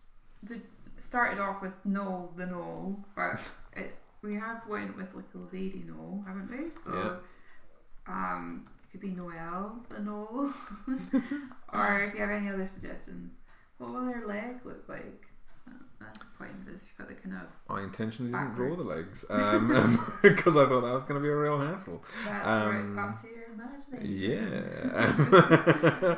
But maybe it's two backwards facing, like, you know, kind of like knoll legs that have the kind of like standing on the paws, but where the paws end there's just two little fish tails. Someone's pointed out Icarus that it needs its pupils.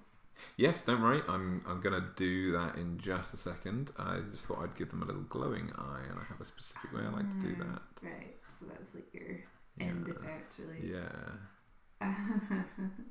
Okay. So names so far. How tragic are they? Well, there's Darlene. I used to be in a band called I was in a band called Darlene, and then it got changed to Dolores. Not by my choice. Fish Puppy.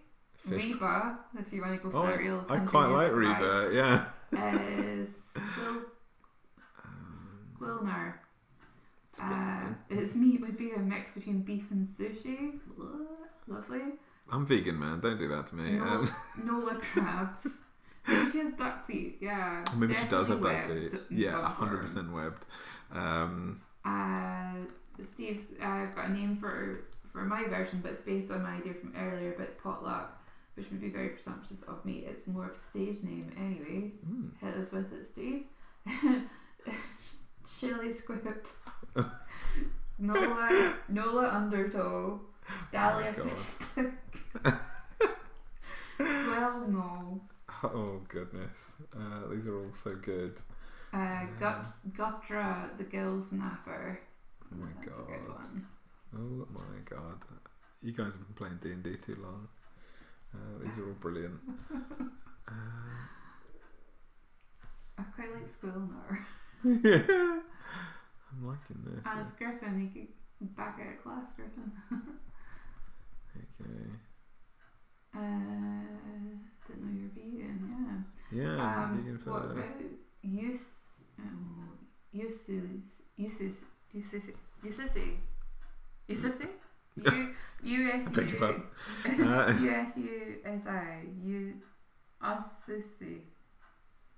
Squalene.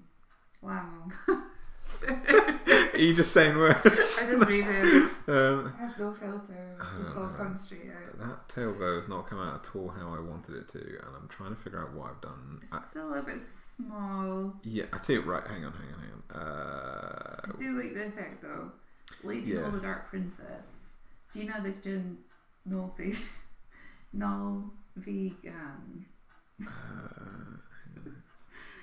Squealing Squelch.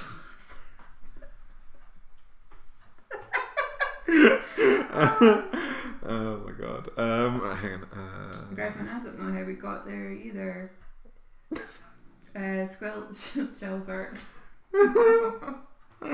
So it seems like squalling, squelch, skelly squibs, even.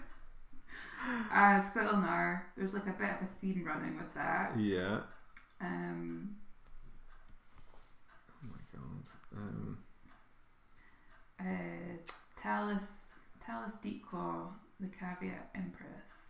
See, that sounds like a genuinely good name, and I'm sorry that we're probably not going to use it because everyone else has. Glinda the Dark Sea Temptress. I love it. Hermione Scalefelt. That's good. That is good. Scalefelt is a good name. Tussitalia. Long. It's an egg. Long is an egg. Oh my goodness. Squalene Squelchtos is my favourite. That's ridiculous and brilliant. Squalene's good. Squalene. Yeah, I was thinking that, but I didn't want to say. Humboldt Smiler. Okay, that's quite nice. Humboldt's quite good. Yeah.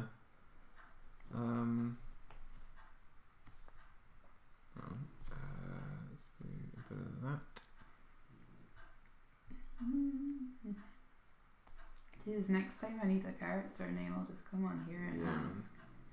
Save me like 3 days of pondering. They're always pretty good. What's going on here with this tale? Oh no, Steve! He's apologised for it, but made this drippy knickers. Oh dear. Bravo, and also for shame. Okay. You're definitely killing us with these names. Oh, man, We needed a laugh today, actually. So we're very appreciating it. very much appreciated. Right. Sydney Squillia. Oh wait, if she's from down under, maybe something for Sydney. Yeah. Oh yeah, that's true. That is very true.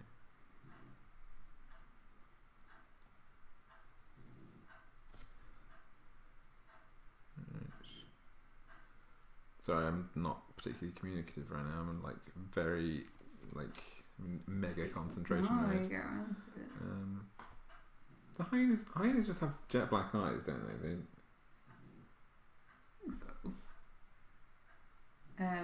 Sydney the Guppy Gobbler. She has a squelch bottom shag. Okay. Oh my god.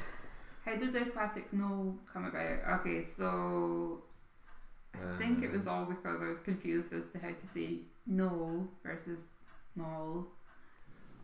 Yeah. And so we were going for knoll the knoll, which became a she knoll the knoll. Yeah. Which then became a water genasi, which then ended up with tentacles and fins and girls and everyone in this chat is just very cursed, as it turns out. yeah, you're strange people. Yeah. Panjaira Samalina. Oh my god. Lives in a pineapple under the sea. We haven't decided it yet. Wait, they do now. Anglo Humboldt floof scale. Oh, that's kind of cute. Right, I'm gonna understand it. I'm glad you understand it, Griffin. I'll be honest, I'm like not retaining many of these names. Even though they're brilliant. Once we've come to fill out the character name. Yeah. There's a lot. There's a lot of good ones there. There's a lot of strange ones there. Oh yeah. Definitely Squidward. Yes. What should aquatic knolls be called?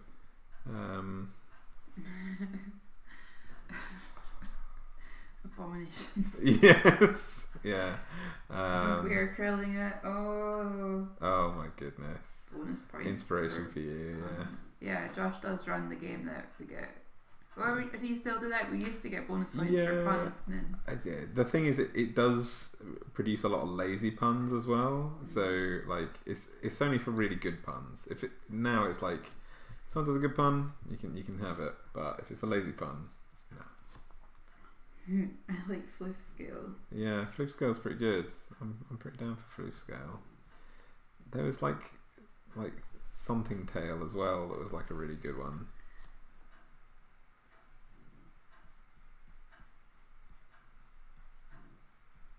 Nolters.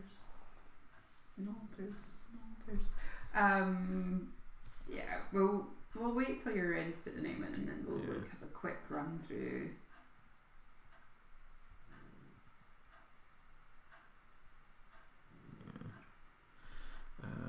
Let's go change the opacity of that tiny bit. Okay, I think that's a good, slightly aquatic, well, largely aquatic. Oh no, I need to do the rings. What am I talking about? I haven't done the rings. Oh, Lamptail. Lamptail would be a cool Lamptails, second name. yeah, I like the sound of that a lot, actually. The species could be octanols, assuming there's 8 tentacles. That's cool. Yeah. Good name, oh yeah, it's a good word. Floof scale Lamptail. Like it. For now, Sulky Steps shall announce her. You're all gross. Penny Puddle Catch. That's really good. I do like the name Penny for like such an intimidating looking creature. Yeah.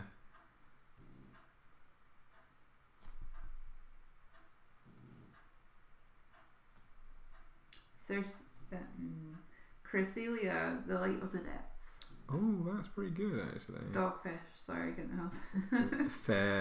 fair dues. Good, fair play to you. Call it like you see it. Yeah. Angelina Anglotail. Penny works for a merchant as well. Yeah, that is a good point. Oh yeah, okay. So Penny, there was like a Penny Puddle Catch. That's pretty good.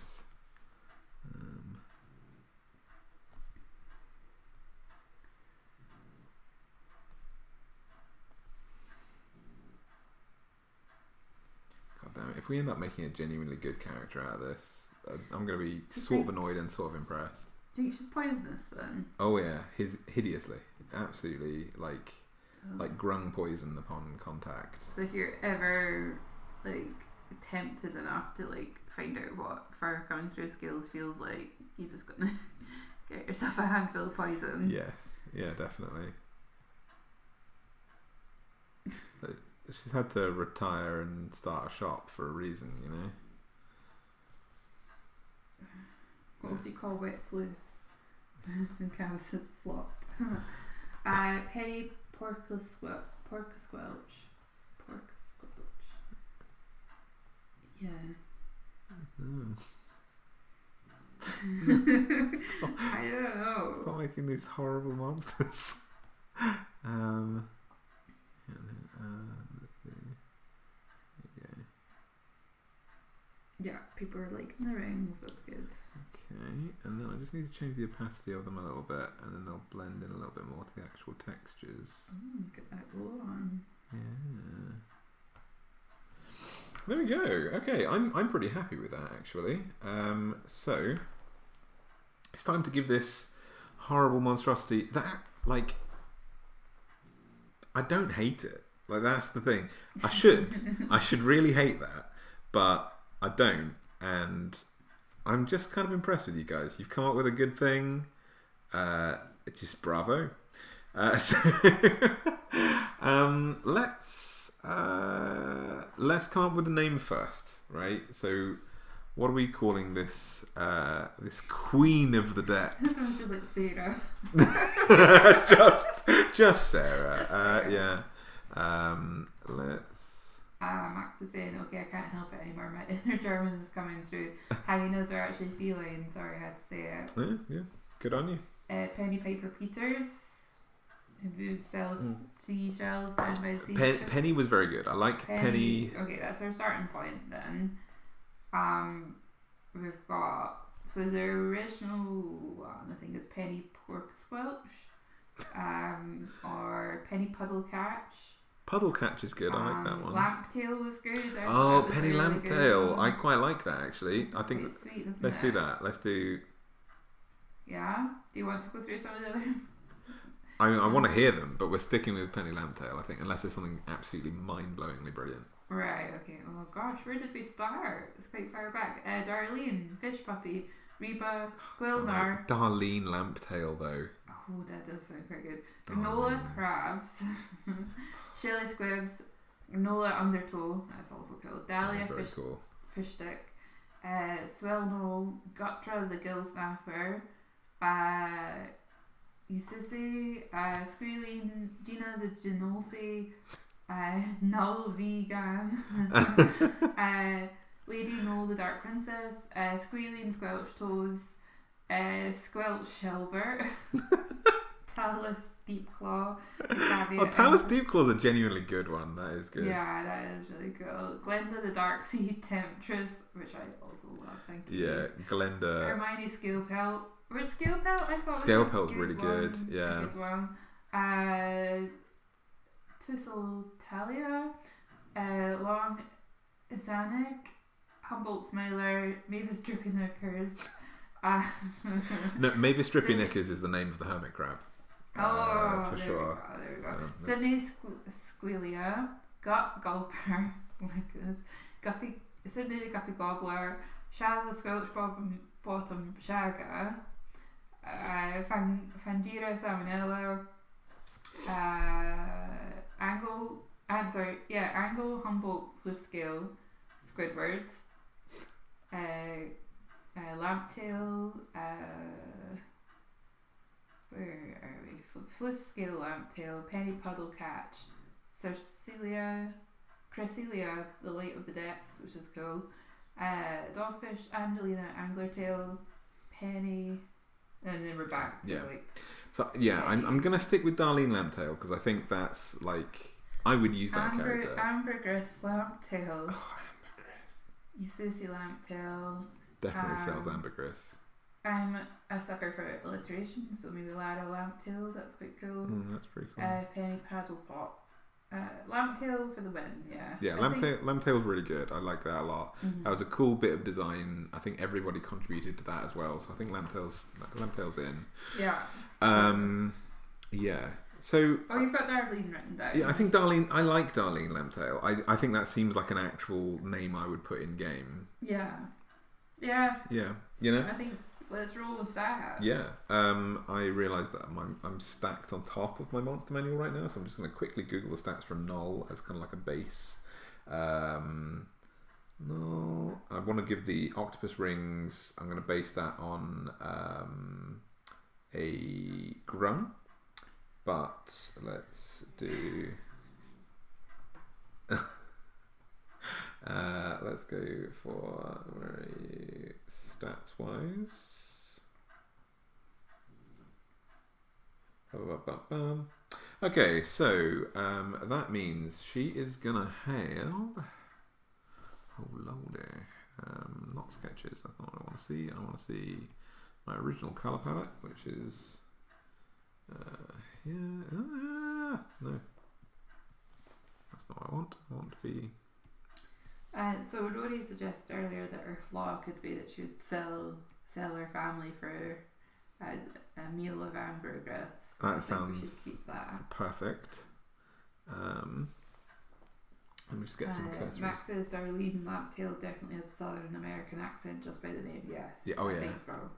Yes, 100%. I don't think she's chaotic evil. I know Knolls are supposed to be chaotic evil. I think the Genasi in her and having the name Darlene Lamptail means you can't be chaotic evil at the very least. I don't see her as an evil character, although maybe with the. Okay, so people are suggesting that her middle name / what her friends call her could be Penny. Yeah. Okay. Let's. So Darlene Penny. Yeah, that sounds good. Let's stick that on there. And she calls everyone honey or darling. Yeah. Yes. That's very. Absolutely. Yep.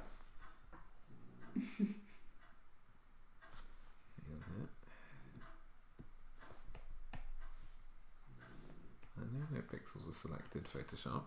I didn't select them. Oh gosh. Ace says if she's a barred instrument, could be a hollowed out octopus as a bagpipe. Oh my god. Bagpipes are bad enough without. I like a bagpipe. Oh no. Maybe that's the whole English thing. Like I like them because I'm not from here. They're fine from a distance. You just don't want to be walking past as they're like inflating it. Oh yeah, fair. Okay, yeah. The beginning and end of a song is never great. I'm gonna stick with the 15 armor class for a Null, unless anyone can think of a reason why not. She's just in clothes, so I think that's pretty standard. We'll give her the average 22 or 5d8 HP. So it looks like people are saying neutral, true neutral evil. Steve says I don't see her as being evil. Neutral certainly. The primordial essence in her probably disrupts the demonic hold over her. Yeah. Free will and whatnot. Excellent. She can use her hair like a bagpipe. Oh, that's kind of cool though. I do kind of like that. Hopefully Ron is rolling for those power stats. That's true. You're taking me up on the offer to roll for you. Right, okay guys. Right. Do you want to roll stats or should I... I think you want to roll stats really, don't you? What do you think? Do you want to roll stats? I think you should roll stats. Okay. Can you get a dice roller up on your computer? Right. I'll fill in some of the other stuff here while we're going. Okay, Google does that for you. Oh, that's cool. Hang on here. So she's got dark vision. She looks ready to call up the HOAs at the Housing Association on a dockside house that isn't up to code. Yeah, I think you're implying that she's a bit of a Karen maybe then. True neutral. Yeah. She seems evil, but she might put on a nice face. Yes, roll. Okay. 4d6 drop. Yeah, 46 drop the whatever you get as the lowest. You know what? Like, Noel's having a standard, like, 7 charisma. I'm going to put a serious... Whatever you put in as the charisma, I'm going to drop way down. Because she's gonna have a waft. I don't know if I can roll multiple ones. Let me see. Sorry, 4d4. 46. 4d4. Oh yeah. Sorry. Go. So that's 16 to the... So it's 14. Okay, let's... give me 1 second here.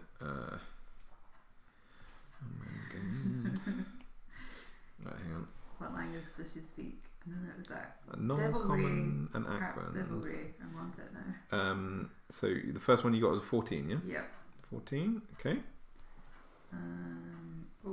The 9. That might be her charisma. 9 is still pretty good. I think, Yeah. like, for someone who's, like, wet dog wafts. For me, that's a little That's step. it. Yvonne rolls ridiculously, by the way. I, as a DM, for some reason, I'm not even fudging numbers, I roll terribly, but whenever she rolls up character stats, she always plays really inept characters, but their character sheet is, like, unbelievable. You know, one of those people who's just like a savant at this. She's a savant at, like, rolling dice. I don't know how it works.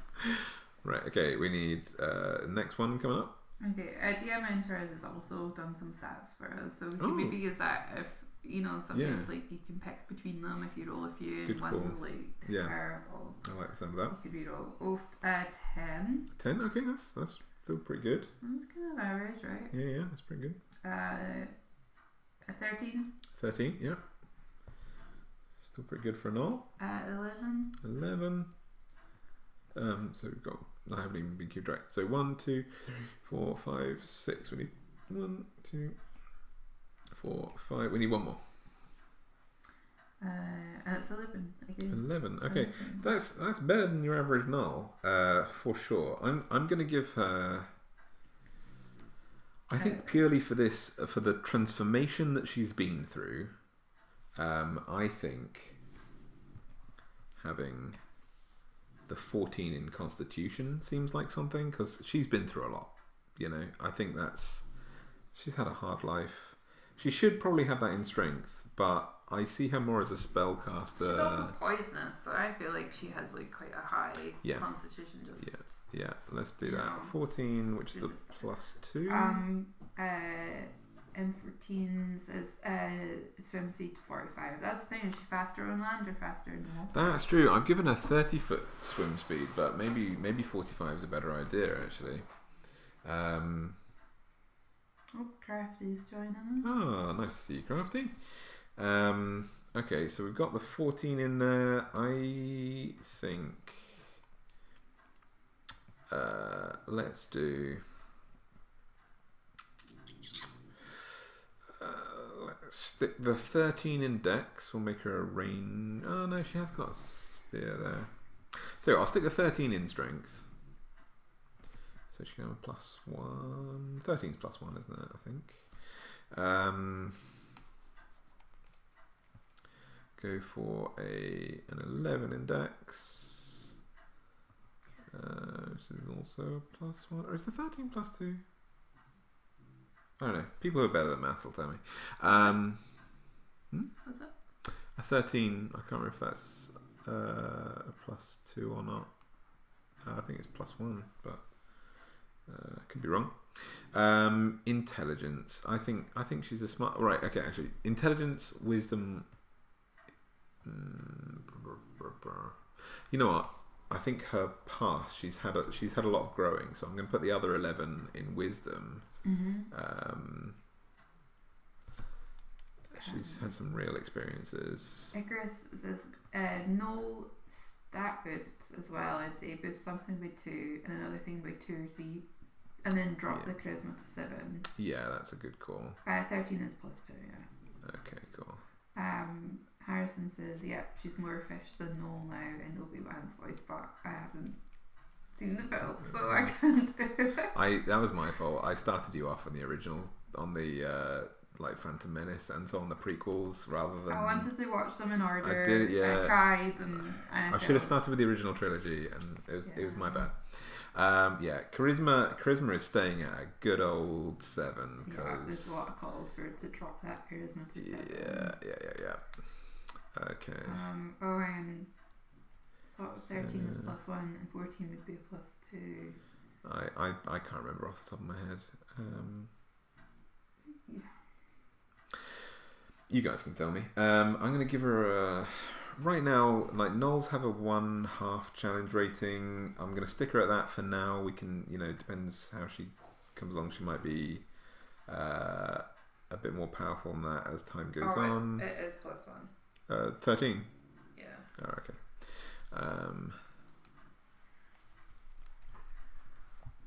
Right. Let's go for...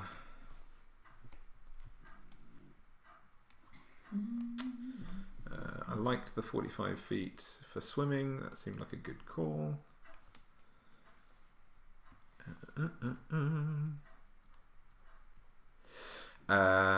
Okay, so special abilities. I'm not going to give her the rampage ability. Am I?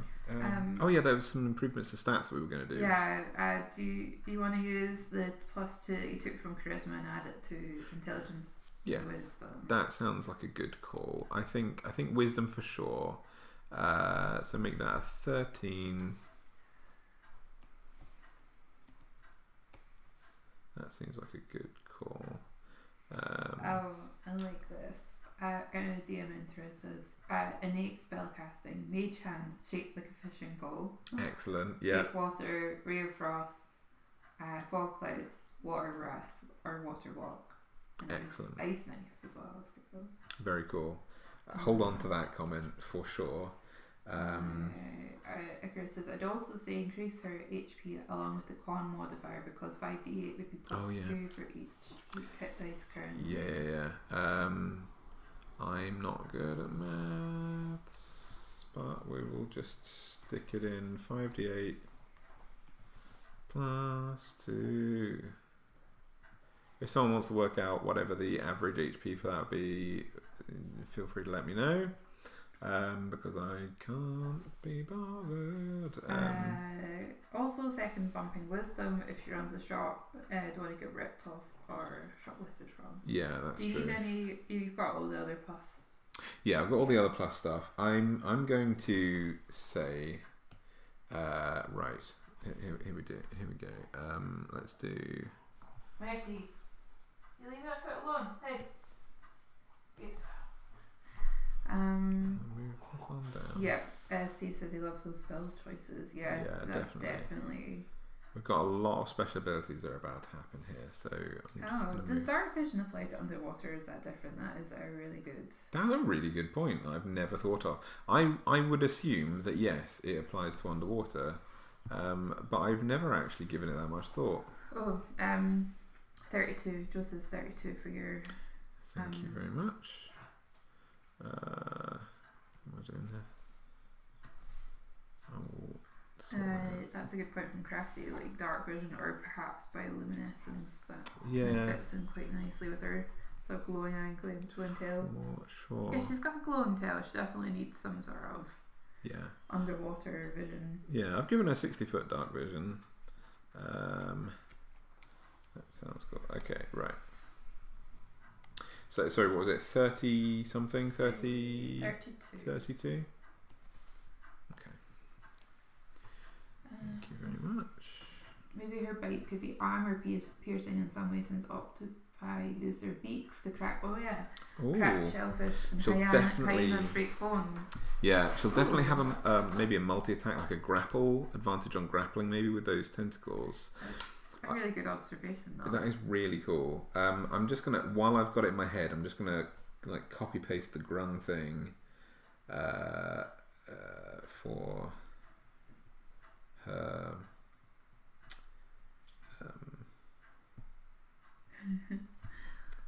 What's it called? Here we go.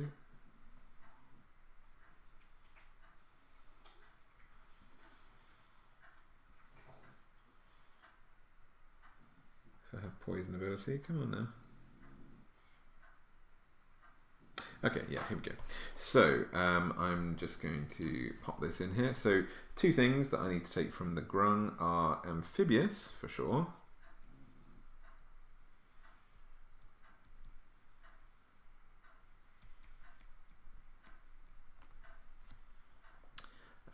So we'll make that a little bit smaller.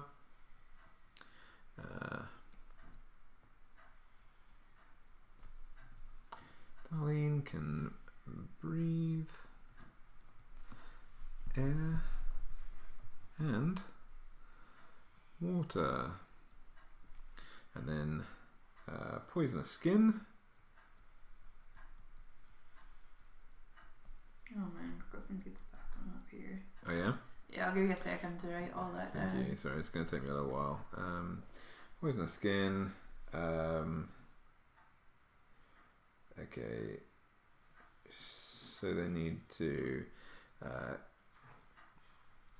contact with Darlene's skin.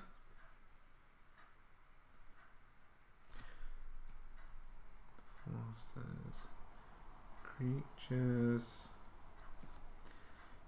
to take a DC 12 con save. I've done con save rather than con save. Con save.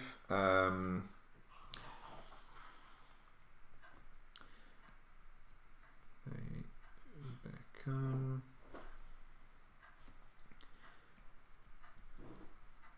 poisoned for 1 min on failure. Okay, so there we go. That's the poisonous skin. We were going to make her a spellcaster. Was there anything else that we were going to add? Right. So, a few suggestions here. One is this the bite, the sort of beak and hyena Oh yeah, thing. yeah. Aquatic vision.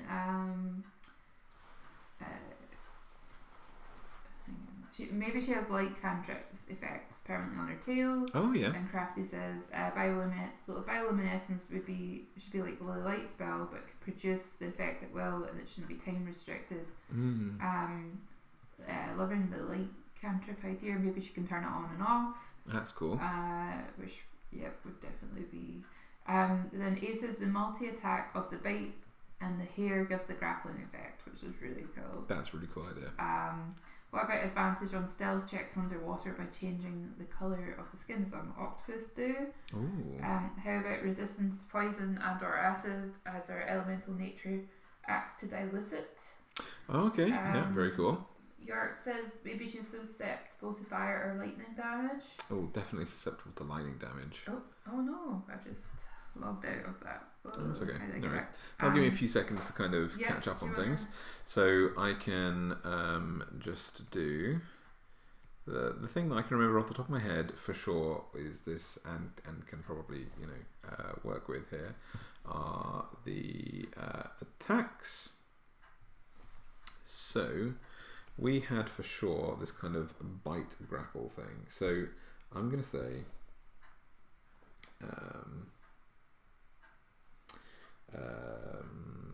do you want to just sort of write down the headlines of it and we can just type it in later on? Yeah, that's probably a good call, because otherwise it's not very interesting watching if I'm I've got the spells suggested by DM Interez if you want. Okay, give me 2 seconds. You hold on to that. I'm just going to write.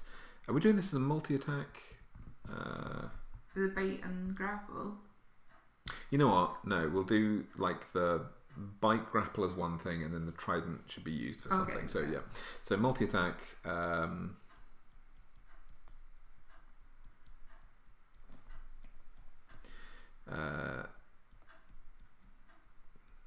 Tentacle, bite, plus trident. We'll do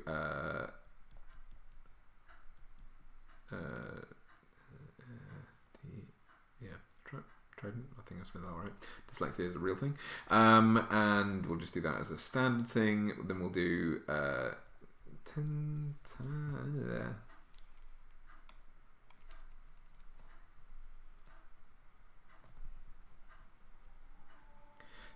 tentacle attack will be a bite plus grapple effect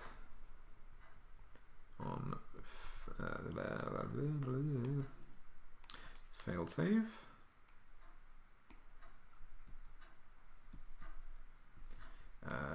Granting advantage.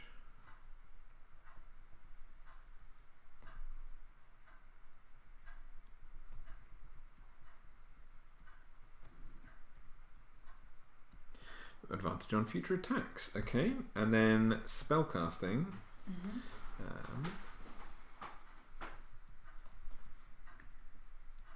Cool. What have we got? Mage Hand, which is shaped like a fishing pole. Shaped like fishing pole. Yeah, love it. Shape water. Shape water. Ray of frost. Ray of frost. Once a day fog cloud. Fog cloud. Once a day water breath or water walk. Ooh. I think she can already breathe water. So I suppose it's for other people though, isn't it? Water breath, yeah. And once a day ice knife. That seems pretty popular. Yeah. So, right. Do you want to do something about the light cantrip on her tail, or bioluminescence or something around that? Yeah. I think I will make a note to myself just here, because I'll write this in a second. Just to say goodbye to Icarus. I think the chat keeps moving very fast. Every now and again it just jumps back to there or off to go to sleep. So. Oh well, thank you very much for joining us. Cheers for that. Oh, and I feel like they're part of the best community. Oh, yeah, it's good. It's been good fun tonight, guys. Yeah. Right. I'll make sure to. That's a little note to myself, and I will write that in and post that on. Craft says, in my opinion, dark vision should be applied underwater, but only till a certain depth. Yeah, deeper depths are like magical darkness because you can't really see through it. Perhaps her bioluminescence should give her the ability to see through magical darkness underwater. Oh, that's a cool idea. Will we get the stat for the hermit crab? Oh, yes, yeah. Definitely. Maybe Stripping Knickers will be 100% giving some stats. What about Kelpie as a mount? That sounds very cool. I like that a lot.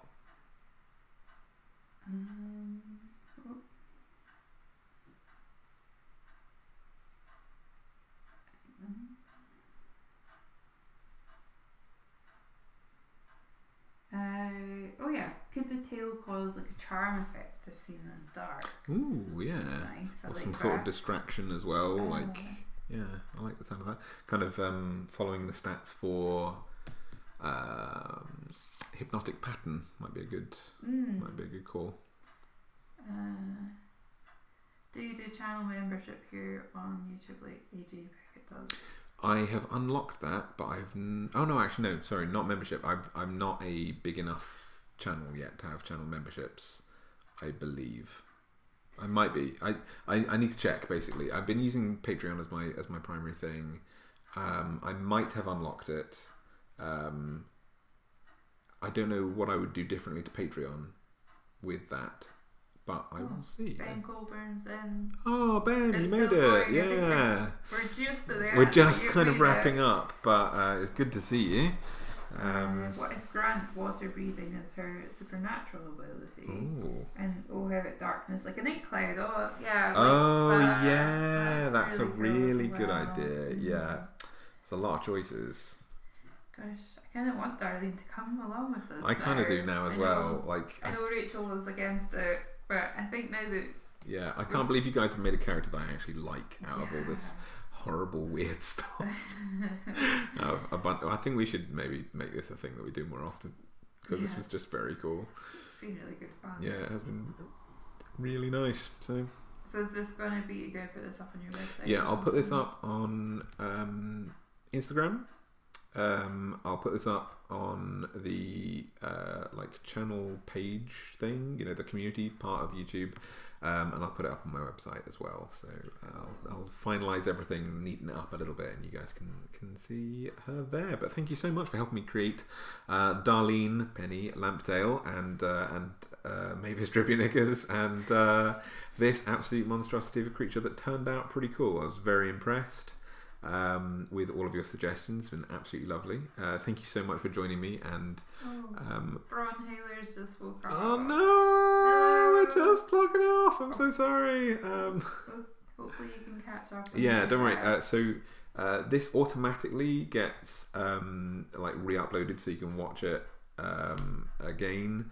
But it does take a little while to process. So this will automatically be something that you can sift through, but it'll probably be tomorrow that you'll be able to do that. I don't know how long it takes, but yeah, this will be up on the channel forever, so you can always come back to it. But yeah, thank you so much for joining us for whatever time we managed to spend with all of you, and yeah, thank you for helping me make Darlene. So yeah, it's been absolutely lovely. Fun, guys. Cheers. Cheers. Thank you. Bye. Have a good evening or morning wherever you are.